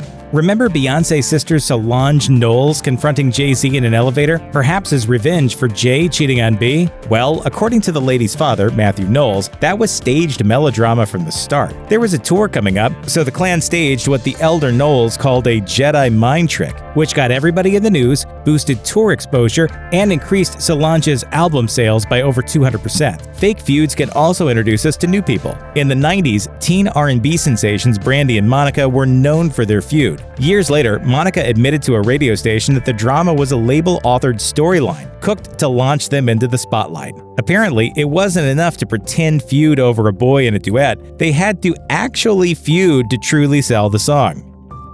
Deeply indebted. Not only is it hard to make a living as a musician as is, being a rock star often means being deeply in debt to your label almost literally from the start. Courtney Love penned an essay for Salon in 2000, outlining how inevitable it is for a musician to fall into debt. Basically, the label gives an artist an advance, spending a certain amount to record an album, then the rest goes to management, lawyers, taxes, and finally themselves. It's possible to be advanced $1 million and see under 50 grand of it. Not to mention, you'll need to pay back that advance. Not the reason most artists want to go on tour. It's not just love. In 2008, EMI sued 30 Seconds to Mars for $30 million. But according to the band, EMI never paid them any royalties. Meanwhile, country star Lyle Lovett told Billboard in 2008 he's earned no money from selling 4.6 million albums in his career. If you want to make money in music, actually creating and playing the music clearly isn't the route to take. When it comes to music, the FBI hasn't traditionally been the biggest supporter. When jazz, folk, rock, and hip-hop were quenching the public's thirst for disruption, lots of feathers were being ruffled in Washington, and some of the world's finest musicians found themselves under investigation by the feds. Everyone from Barry White to Blondie has had a crack at Richard Berry's 1957 calypso classic Louie Louie, but it's the Kingsmen's 1963 version that most people know, partly because it prompted a whole heap of hysteric moral outrage upon its release. That wasn't by design, however. Singer Jack Ely had to contend with a mouthful of braces and a microphone that hung too high from the ceiling while recording, and the band played a little too loud. The resulting vocals were mostly incomprehensible, but just suggestive enough to send conservative parents and the moral outrage-hungry FBI into meltdown. After 2 years in the lab and a 119-page report, the subsequent investigation yielded diddly squat in the way of anything concretely obscene. Louie Louie is actually just a song about a sailor and a girl he really loves, but that didn't matter. The track's subversive nature had already become legend. Bands who covered it either mumbled their way through or made up their own lyrics, and kids ended up hearing what they wanted to hear. Best of all, there actually was a proper obscenity staring the feds right in their faces all along. About a minute in, you can hear a muffled 4-letter word that was exclaimed by drummer Lynn Easton after he dropped his sticks. Honestly, it's a wonder teenagers around the country didn't pledge their allegiance to Satan right there on the spot. When John Lennon made New York his home during the early 1970s, the FBI wasted no time in trying to send him back across the pond. J. Edgar Hoover himself wrote to President Nixon's Justice Department in 1972, warning of this so-called former member of the Beatles singing group and the potentially dangerous revolutionary views he espoused. Lennon opposed the Vietnam War and was fond of illicit drugs, so with Nixon's re-election campaign on the horizon, they all thought it best to just send that pesky British hippie packing. The former Beatle first found himself on the Fed's naughty list in December 1971 when he flew out to Michigan to perform at the Free John Sinclair rally. Poet, peace activist, and former MC5 manager John Sinclair was serving a 10-year sentence for the possession of 2 joints. People had been lobbying for his release for years, but it was Lennon showing up at the rally and performing the song John Sinclair that instigated immediate action. The Michigan Supreme Court saw some sense and ordered Sinclair released within a week. Unbeknownst to Lennon, there were FBI informants in the audience taking notes, and they weren't about to let this one slide. The ensuing investigation went on for 12 months. Though they failed to deport him, Lennon's activism, music, and even his marriage all suffered as a result of their constant surveillance and harassment. They're after us because we talk about peace, you know. I mean, because we want peace, you know. This investigation had less to do with who had the cooler acronym and more to do with a certain sweary anti-police song that has since passed into hip-hop legend. NWA's incendiary 1988 protest anthem heralded the dawn of the age of gangsta rap, and shockingly, Bureau agents weren't exactly lining up to buy it. The FBI reared their heads about a year after the track dropped. Speaking on behalf of the whole Bureau, the Assistant Director of the Office of Public Affairs sent a warning letter to the group's label denouncing the song, or at least that's the assumption. He never actually mentions the track by name. The FBI claimed the track was degrading and that it encouraged violence and disrespect toward law enforcement before making it clear the Bureau wouldn't stand for that kind of nonsense. This never actually developed into a full-on investigation, and the feds even saw the need to clarify that they didn't intend to stifle or censor anyone's mode of creative expression. But merely landing in the Bureau's steely gaze gave the group a sizable boost in popularity, and according to Ice Cube, it urged them to speak out more loudly against the forces of tyranny and oppression, forces the group felt had gone unchecked for too long. And it didn't crack us, break us, turn us into punks. It made us stronger. Make us bite our tongue. It just made us stand up even more. Before Ross and Rachel, there was Elvis and the FBI, one of the quintessential will-they-won't-they affairs of the 20th century. Presley and the Bureau crossed paths a number of times for a variety of reasons over the years. Most of it was standard-issue stuff for Presley's protection, like when they investigated blackmail attempts and death threats issued against him. And then in 1970, he actually offered to be a government agent and met with President Nixon to discuss the moral degradation of the country. A decade earlier, however, Presley had crossed paths with the FBI for entirely different reasons. The singer's 683-page file dates all the way back to 1956, when J. Edgar Hoover received a letter from a Catholic newspaper editor describing one of the King's performances in Wisconsin as the filthiest and most harmful production the writer had ever seen. The concern was that Presley's sexual magnetism was driving his fans mad with hormonal hysteria, and this represented a genuine danger to the security of the United States. This complaint was filed away, but nothing much seemed to come of it. Elvis didn't end up becoming a federal agent either, so that relationship remains sadly unconsummated to the very end. Considering the band's most well-known song is, in part, a sincere ode to the miracle of magnets, the ICP faithful are a surprisingly devoted bunch. Juggalos have attracted their fair share of ridicule over the years, warranted or not, and it's probably been suggested more than once that being a fan of the band should itself be a criminal offense, and thanks to the FBI, it actually kind of is. Since 2011, the FBI has classified the Juggalos as a loosely organized hybrid gang. That doesn't mean the feds are going to bust down your door for spinning Hocus Pocus one too many times, but the duo have claimed that fans have experienced legitimate discrimination by employers, the military, the courts, landlords, and law enforcement as a result of that gang designation. It even got so bad that ICP sued the FBI in 2014 in an attempt to set things straight. The suit was initially dismissed, then successfully appealed in 2015. They then filed a new lawsuit, but that one was thrown out in December 2017. Yeah, that has big repercussions, man. That's not just something they said one day. That's And the thing is, whatever, it's died down, but we're still not off that motherfucker, man. There probably aren't many situations where you can comfortably say Violent J and Shaggy 2 Dope are the most reasonable adults in the room, but that does seem to be the case here. There are always going to be a few bad clowns in the clown car, but to saddle a whole fan base with a label this damaging seems like yet another instance of the long arm of the law poking around where it doesn't belong. It's pretty weird to think that sometime in the late 80s, Trent Reznor of Nine Inch Nails was walking around blissfully unaware of the ongoing FBI investigation into his own death. But it's true. The original video for Nine Inch Nails' Down in It has Reznor playing a man who climbs a tall building, slips, and falls to his death. While shooting this portion of the video, a camera attached to a helium balloon filmed Reznor's dead body from above. Unfortunately, the balloon broke away from the ropes holding it in place. The camera was later found by a farmer in Michigan hundreds of miles away, and the farmer interpreted the footage as scraps from an actual snuff film. He reported it to authorities, who called the FBI, who launched a brief investigation into Reznor's supposed death. After the feds determined the identity of the body, Reznor's manager eventually found himself having to explain that the singer was, in fact, still of this earthly plane, and probably suggested tuning into MTV now and then to save some time in the future. Throw a pair of penny loafers in any direction in 60s New York and you'd probably hit a politically active folk singer. But Phil Ochs might have been the most resolute of them all. The fact that he's mostly an unknown figure in today's musical and cultural landscape is a real shame, but maybe not all that surprising considering the long dark shadow the FBI had cast over his tragically short career. Ochs was convinced he was being monitored by the FBI for years, but people just thought he was paranoid and delusional. Sadly, he was also an alcoholic, which some thought lent credence to that line of thinking. But he was absolutely right. The feds had been keeping an eye on him since the early 60s when he would perform his politically charged music at protest rallies. On top of all that, he was also mugged and strangled in Dar es Salaam in 1973, losing some of his vocal range as a result, and always suspected that the US government had been behind that one too. Mindless paranoia? Well, he was right about everything else. Unfortunately, Ochs took his own life in 1976 at the age of 35. The feds investigated him right up to the end, but he never once committed a federal crime.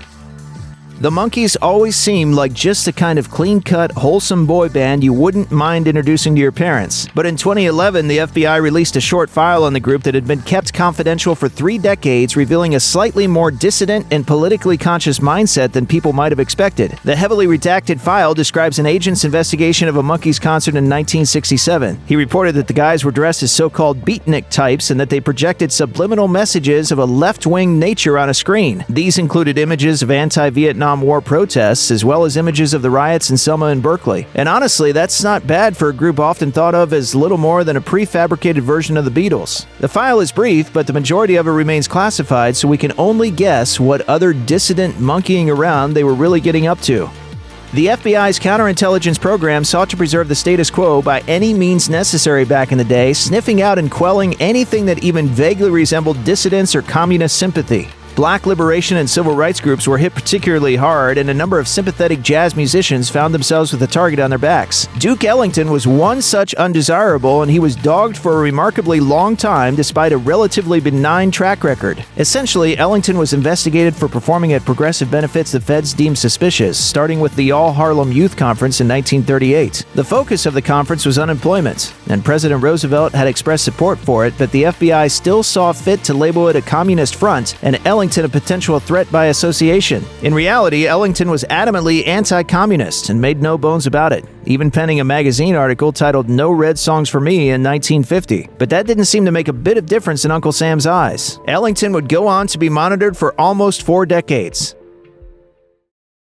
It's not all too uncommon for a hard-living musician to die young, but sometimes stars who leave us early don't even get to become stars until after they're gone. Here are a few musicians who became world famous just a little too late.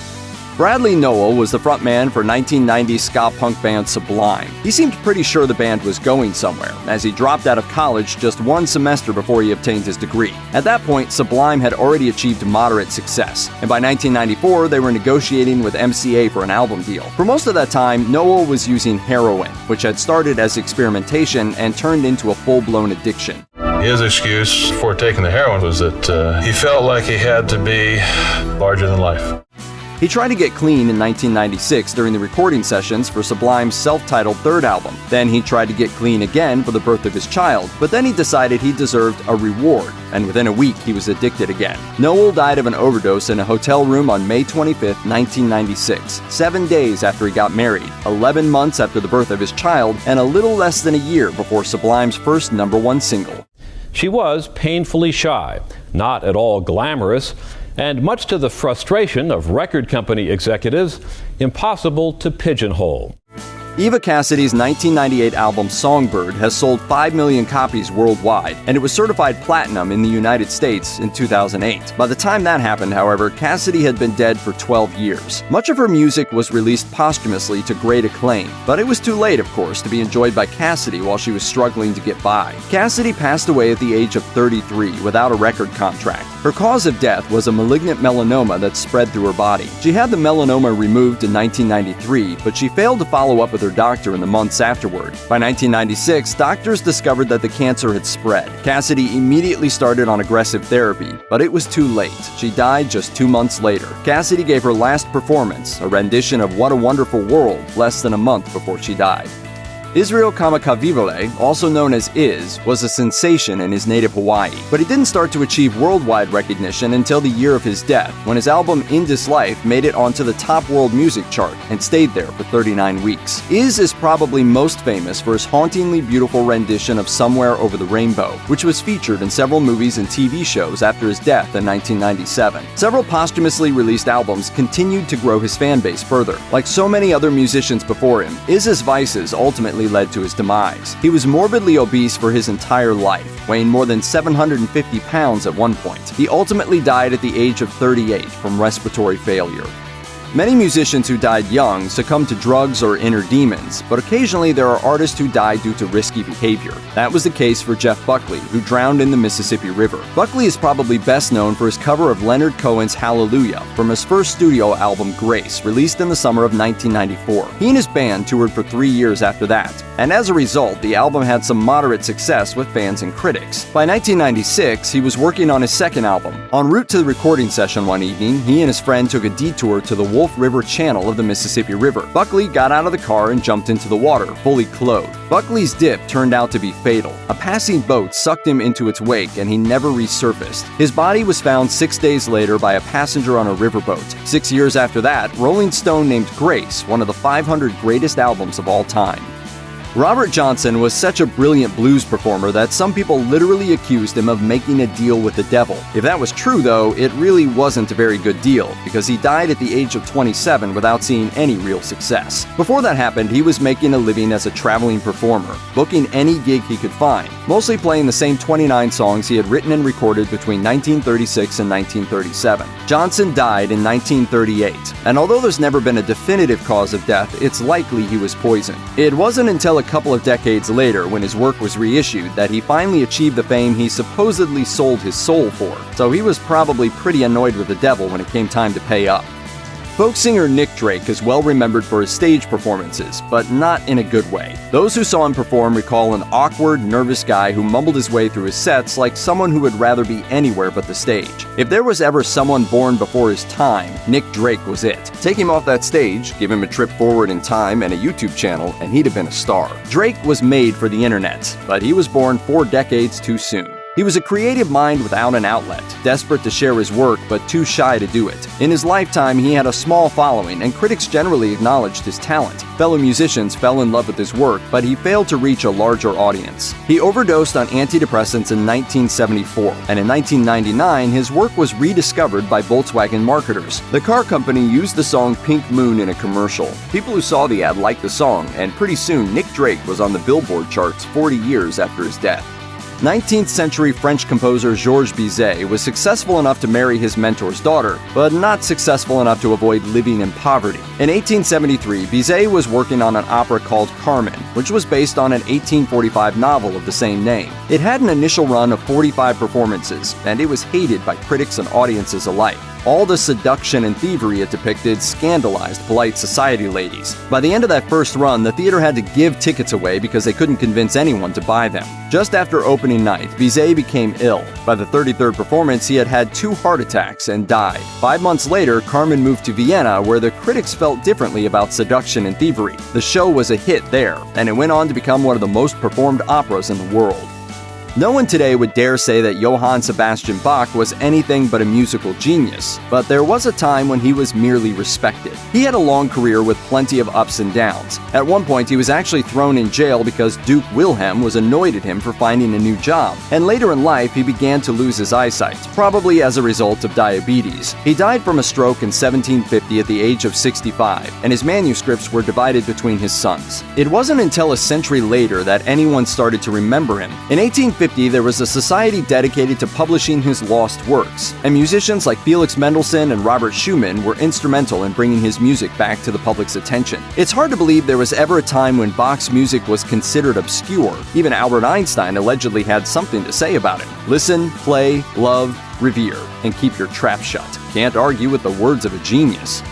Sometimes the death of an artist marks not just the end of a creative mind, but the beginning of a morbid legend. After Joy Division's Ian Curtis hanged himself in his kitchen, he became sort of an idol. The Independent described public perception of his death as an elevation into some sort of philosophical victory of life through death. The fact that he was the frontman of a popular band probably contributed somewhat to this idea. But the sad truth is that Ian Curtis's death was not a story of triumph over adversity, but a tragedy of a suffering young man who wasn't getting the help he needed, and a young daughter who was left without a father. Curtis had epilepsy, and in the months after his death, bandmates remembered the profound and negative impact the illness had on his state of mind and on his ability to perform. He ended his life just 2 days before Joy Division was supposed to embark on a US tour. The band's second album was released 2 months later, and the song Love Will Tear Us Apart reached number 13 on the UK singles charts. How weird would it be to walk into a law firm or meet your house renovator and realize the person you're working with is a former superstar musician? Those things could happen because some former musicians have given up the limelight and now work totally normal jobs.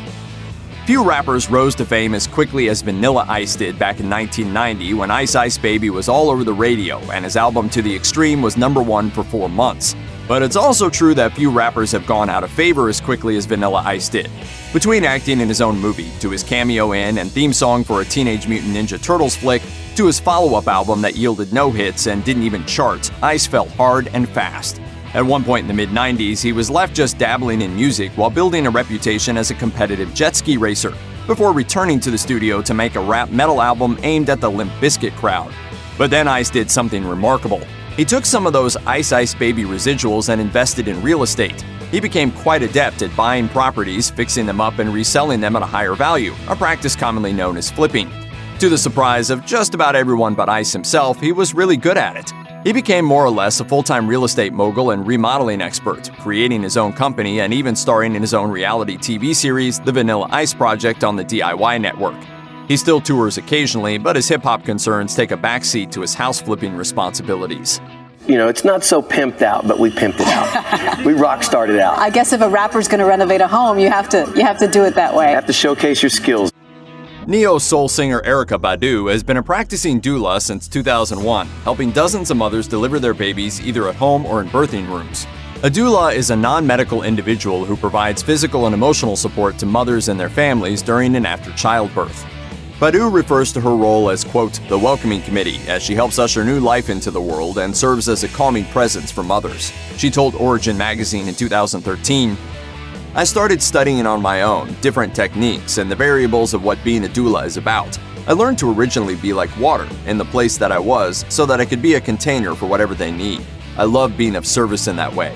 Badu estimates she has helped bring more than 40 babies into the world, and she keeps up with all of them. She also spends time in hospice centers, sitting at the bedsides of and providing comfort to those who are close to death, as she works for people's spirits to be at peace.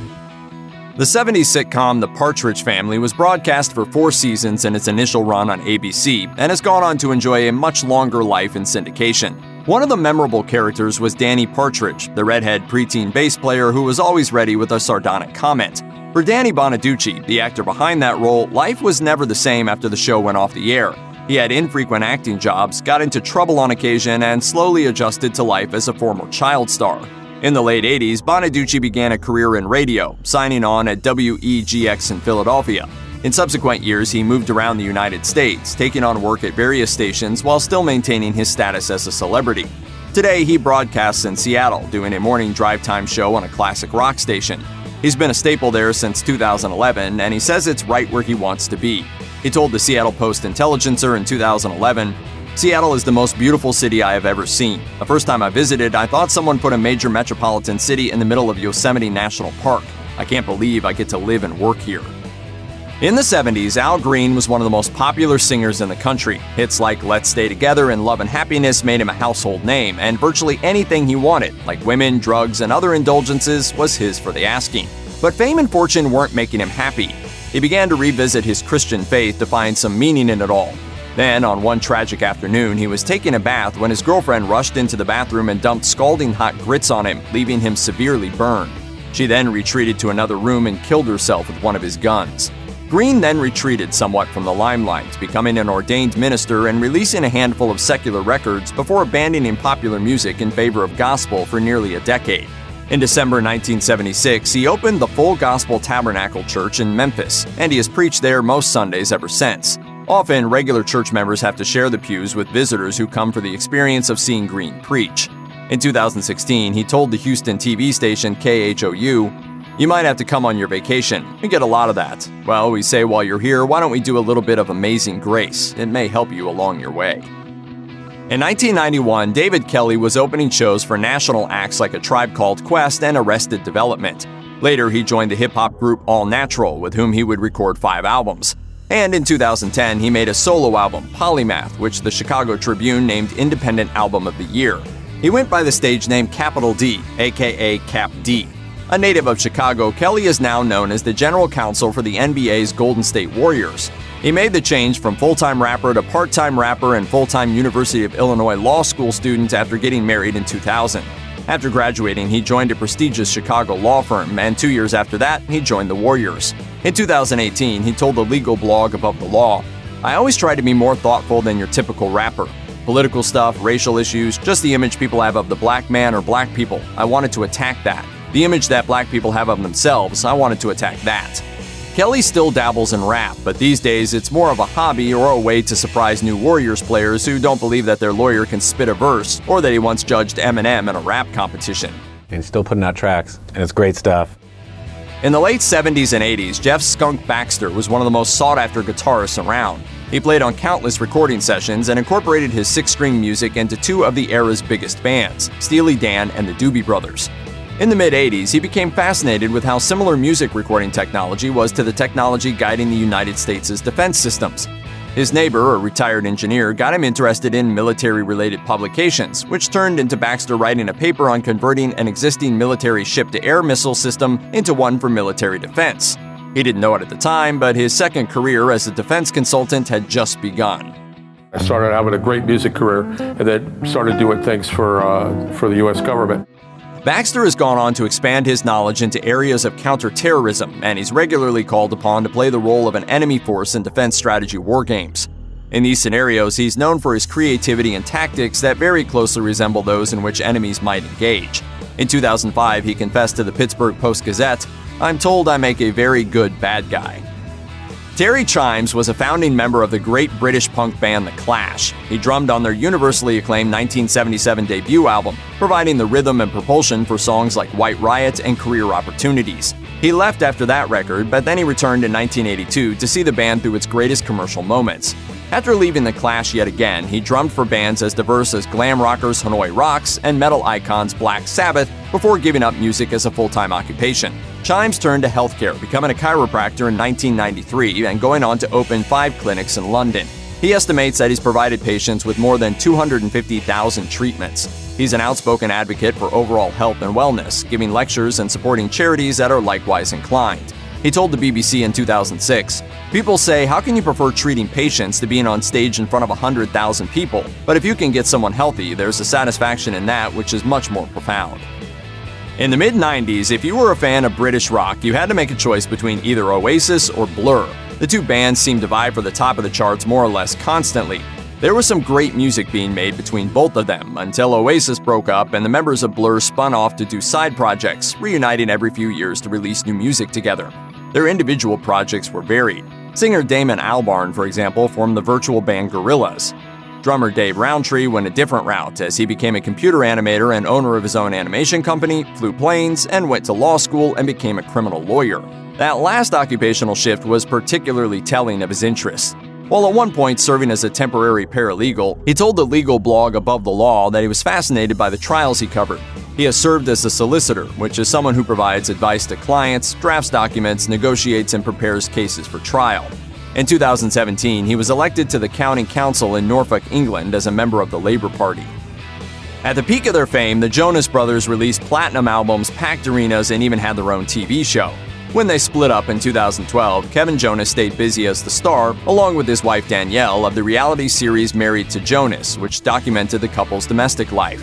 During the hiatus before the Jonas Brothers finally got back together in 2019, Kevin embraced another passion, far removed from the lights and glitz of the pop star life. He became a contractor, forming Jonas Werner Fine Custom Homes and embarking on a completely different professional path from his musician brothers.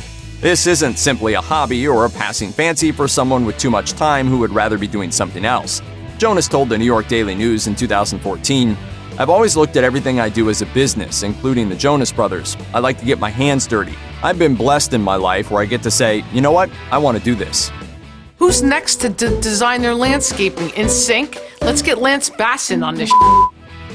Growing up, Greg Graffin had what he once called a, quote, congenital distaste for authority. He rebelled against all forms of oversight, particularly those authority figures with dogmatic attitudes. His most immediate visceral response to such people can be found in his music, which he's made with his punk band Bad Religion since 1980. Through his lyrics, Graffin has spoken directly to audiences, providing them with food for thought and ammunition to use in arguments against those people and institutions that would hold them down. Outside of music, Graffin works in academia. He holds a PhD in zoology from Cornell University and acts as a lecturer in life sciences, paleontology, and evolution. Regarding his personal life, he does not subscribe to any religion, though he doesn't consider himself an atheist. He instead argues that he's a naturalist. He told the Denver Post in 2010, "I want some fact-based evidence about where we came from. Things we consider mysterious need not be attributed to a deity." In a way, such beliefs are a continuation of a lifelong rebellion against authority.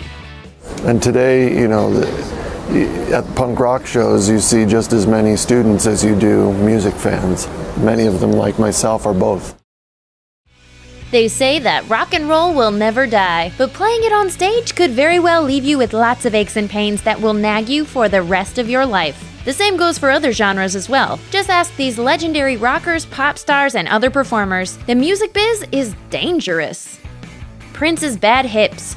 The artist was well known for his amazing live shows, but in his younger years, he really cut loose. Prince often wore high-heeled shoes while performing, and despite his choice of impractical footwear, he often jumped around, causing undue stress to his joints. In the mid-80s, his protege Sheila E. joined him during his Purple Rain tour as an opening act, and later told the press that even back then, Prince was in constant pain.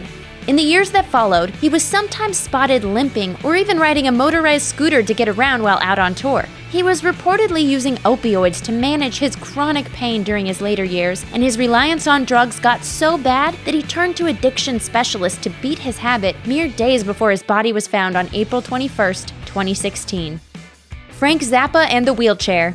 Frank Zappa, one of rock's greatest and most prolific eccentrics, suffered from chronic back pain after a bizarre incident during a performance at London's Rainbow Theatre on December 10, 1971. As he and his band began a jokey cover of the Beatles' I Wanna Hold Your Hand, a man in the crowd turned violent, jumping on stage after flying into a rage, then shoved Zappa into the theater's orchestra pit. The man attempted to flee, but was apprehended by members of the crowd. As he later explained, the man wasn't angry that Zappa was mocking one of Britain's most beloved rock groups, but rather that his girlfriend had admitted she had a crush on Zappa.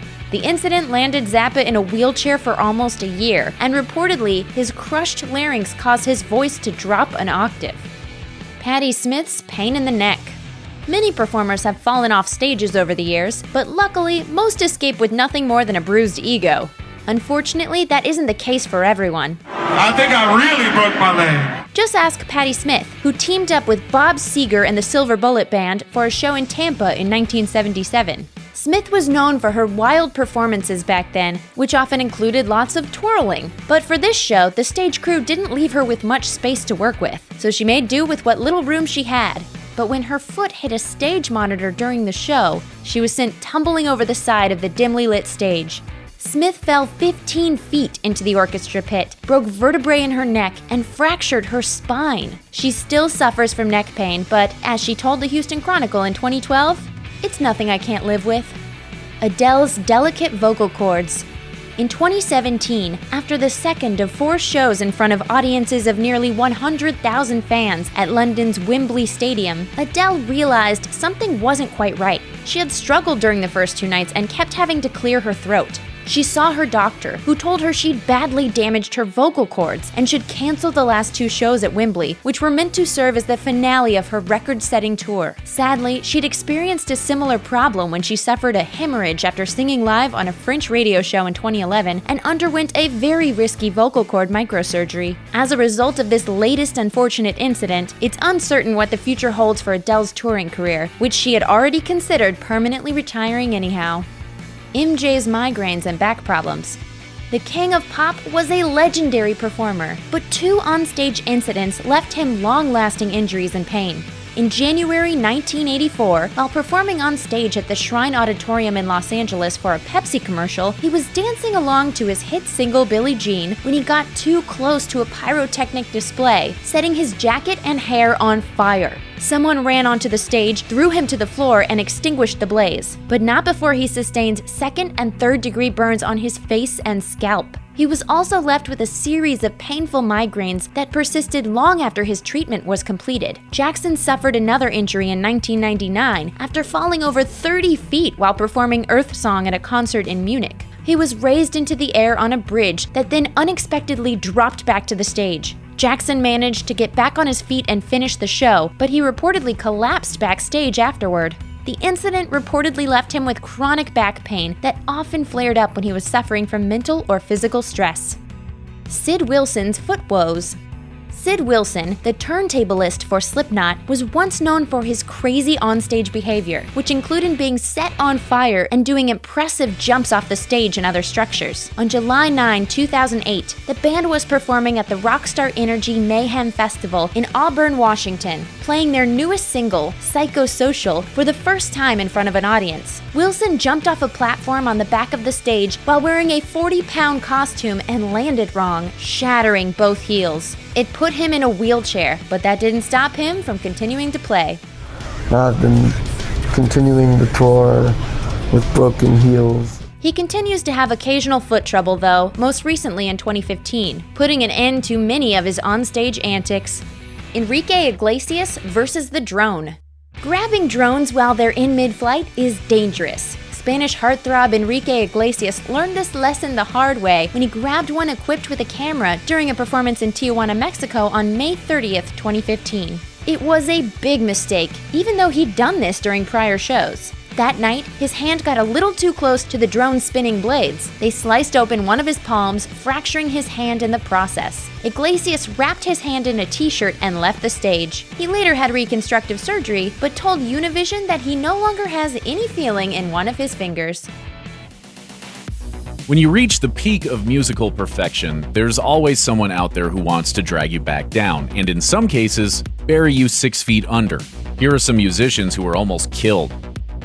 Dana Martin was already serving 2 life sentences in 2012 when he sent several letters to Justin Bieber, and he even got a Bieber tattoo on his leg while in prison. Unsurprisingly, Bieber never responded to the freaky fan mail, which made Martin a tad angry. He was also upset that Bieber was turning into a bad boy, and it didn't help that Martin wanted his 15 minutes of fame. Determined to teach Bieber a lesson, Martin convinced his cellmate, Mark Stake, to castrate and kill the singer in exchange for $50,000, a Ferrari, and a farm once owned by Michael J. Fox. So when Stake was released from his New Mexico prison, he teamed up with his nephew, Tanner Ruane, and struck out for New York. But before they reached Bieber, Martin wanted his hitmen to castrate and kill the 2 witnesses who'd helped put him behind bars. Fortunately, the killers made a wrong turn along the way and ended up in Canada, where Stake was arrested for violating his parole.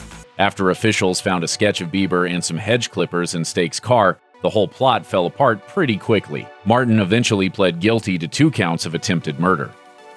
In 2000, while struggling to hit the big time, 50 Cent was sitting in a car outside his grandmother's house in Queens, New York, when an assassin walked up to the vehicle and unloaded his gun. 9 bullets tore into the rapper's body, slamming into his leg, hip, arm, right hand, chest, and the left side of his face. After emptying his clip, the gunman managed to escape. Many suspect the attacker was Darryl Baum, a man who worked as Mike Tyson's bodyguard, though he was never arrested. Before Baum could ever be brought to justice, he was shot down, possibly in retaliation for going after 50. As for the rapper, it took 6 weeks before he could walk by himself and 5 months before he'd totally recovered. The attack also permanently altered his speech patterns, as one gunshot destroyed his mouth. In fact, a fragment of a bullet is still lodged in his tongue. As the rapper explained to Vanity Fair, doctors didn't remove the bullet as it would have further damaged his nerves. But that injury has also given him a voice like no one else in hip-hop. In 1996, Jimmy Buffett released a song called Jamaica Mistaka, a bouncy little number about a guy who visits the tropical island and gets shot at by the police. Coming from the cheeseburger in paradise guy, this seems like a pretty unusual topic, but as it turns out, it was inspired by a real-life incident.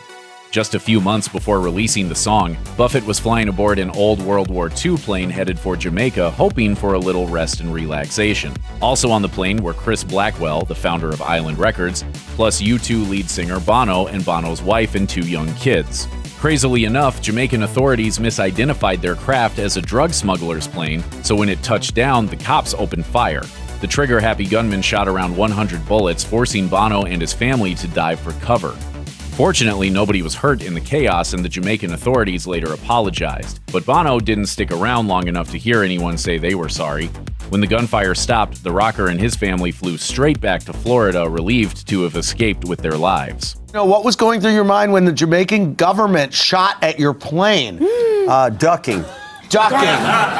Headlined by the Rolling Stones, the Altamont Speedway Free Festival in 1969 featured some of the biggest bands of the 60s. Unfortunately, the concert wasn't exactly peaceful, as the Stones had hired the Hells Angels Motorcycle Club to provide security. According to some accounts, the biker gang was given $500 in free beer to whack concertgoers with pool cues. By the end of the night, 4 people were dead, including 18-year-old Meredith Hunter. After getting roughed up by the Angels, Hunter pulled a gun only to find himself on the wrong end of a biker's knife. Captured on film, the stabbing was the death knell for the free-loving 1960s, and on top of that, it almost got Mick Jagger killed. Furious about how things had gone down, Jagger refused to ever use the Hells Angels for security again. This didn't sit well with the biker gang, and according to ex-FBI agent Mark Young, they decided to get some satisfaction by killing the British rock star. Allegedly, they planned on sailing out to Jagger's Long Island home, avoiding security by sneaking up from the ocean and creeping into his backyard. Things didn't pan out according to their plans, though, as a storm capsized their boat, sending the Angels into the sea. John Lennon wasn't the only Beatle who was faced with a truly dangerous fan. On December 30th, 1999, George Harrison was confronted by a schizophrenic man named Michael Abram, who thought Harrison was a witch who had possessed Abram. Thinking God wanted him to kill Harrison, Abram invaded the musician's Oxfordshire mansion armed with a knife and a stone sword he'd broken off a statue in Harrison's garden. Fortunately, Harrison stepped out of his bedroom and saw Abram downstairs. Hoping to confuse the intruder, the singer began shouting Hare Krishna, but the trick didn't work. Abram had his mind set on George, and he rushed up the stairs ready to kill the pop star. Harrison was able to tackle Abram, and as the two battled for the knife, Harrison's wife Olivia smashed Abram over the head with a brass poker. Soon, all 3 were on the ground in a desperate fight for life. During the scrum, Harrison was stabbed in the chest, and he later described how he could hear his lung deflate. As he lay wounded, Olivia Harrison began swinging a table lamp at Abram, fending him off long enough for the police to arrive. After his arrest, Abram spent a few months in a mental hospital before he was released in 2002. One evening in 1971, Elvis Presley found himself in a tricky situation involving a pistol-packing assassin named Alice Cooper. The shock rocker was hanging out with Liza Minnelli, Chubby Checker, and Linda Lovelace when they were all notified that Presley wanted to meet them. The group was ushered into the King's Vegas apartment. After a few pleasantries, Presley invited Cooper into his kitchen. And that's when Presley handed his new buddy a .38 caliber pistol. Wanting to show off his martial arts prowess, Presley ordered Cooper to point the gun straight at him. As the rocker trained the snub-nosed pistol at Presley, a little voice appeared in his head. A little devil's here on my shoulder says, shoot him. Fortunately, the good angel on Cooper's other shoulder won the day. Moments later, Presley disarmed the rocker and put Cooper on the ground. As he removed his foot from Cooper's throat, he continued chatting like nothing strange had just happened. Of course, Cooper was pretty freaked out, describing the whole evening as weird. There's two things you need to know. I'm the king, and number two is look out, man! In 1976, Jamaica was divided between two political parties, the Liberal People's National Party, or PNP, headed by Prime Minister Michael Manley, and the right-wing Jamaican Labour Party, or JLP, led by Edward Seaga. Fearing Manley was a communist, the United States government armed the JLP, which led to street battles between gangsters allied with both groups. The police also got involved, and soon hundreds of people were dead. At about this time, the PNP asked Bob Marley if he wanted to do a concert in Jamaica. They promised it wouldn't be a political event, but would rather be focused on uniting all of Jamaica. Marley agreed to perform, but immediately afterward, Manley moved the national elections to be held shortly after the concert, making it appear that Marley was endorsing Manley by performing so close to Election Day in a PNP event. The turn of events made someone incredibly angry, and on December 3, 1976, at least 3 gunmen stormed Marley's home. They opened fire with machine guns, hitting the singer in the arm and wounding his wife and manager. While the assassins escaped, everyone survived the attack. 2 days later, Marley went on stage as scheduled. He performed for 90 minutes and even showed off his bandaged wounds. As one of the most famous pop stars of the 90s, Victoria Posh Spice Beckham has had plenty of glitz and glamour in her life. But she's also been the victim of multiple criminal schemes. For example, in January 2000, there was a plot to kidnap her and her 8-month-old son, Brooklyn. Fortunately, the Beckhams were saved in the nick of time, although the crooks managed to escape as well. Just 2 years later, 5 more people were arrested for attempting to kidnap Beckham, although there's a bit of debate surrounding the story. As it turns out, the plot was exposed after the News of the World paid a hefty sum to a convicted crook who then ratted out the alleged kidnappers.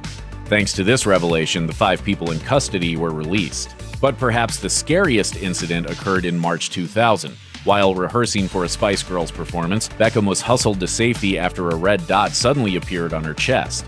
Shortly afterward, a propped-open door was discovered, and it was theorized that a sniper had been preparing to take a shot. In December 1971, Frank Zappa was performing at a Swiss casino when someone shot off a flare gun, burning the place to the ground, an event that inspired the Deep Purple song Smoke on the Water. Just a few days later, Zappa was playing at London's Rainbow Theatre when a 24-year-old man named Trevor Charles Howell charged the musician and pushed him off the stage.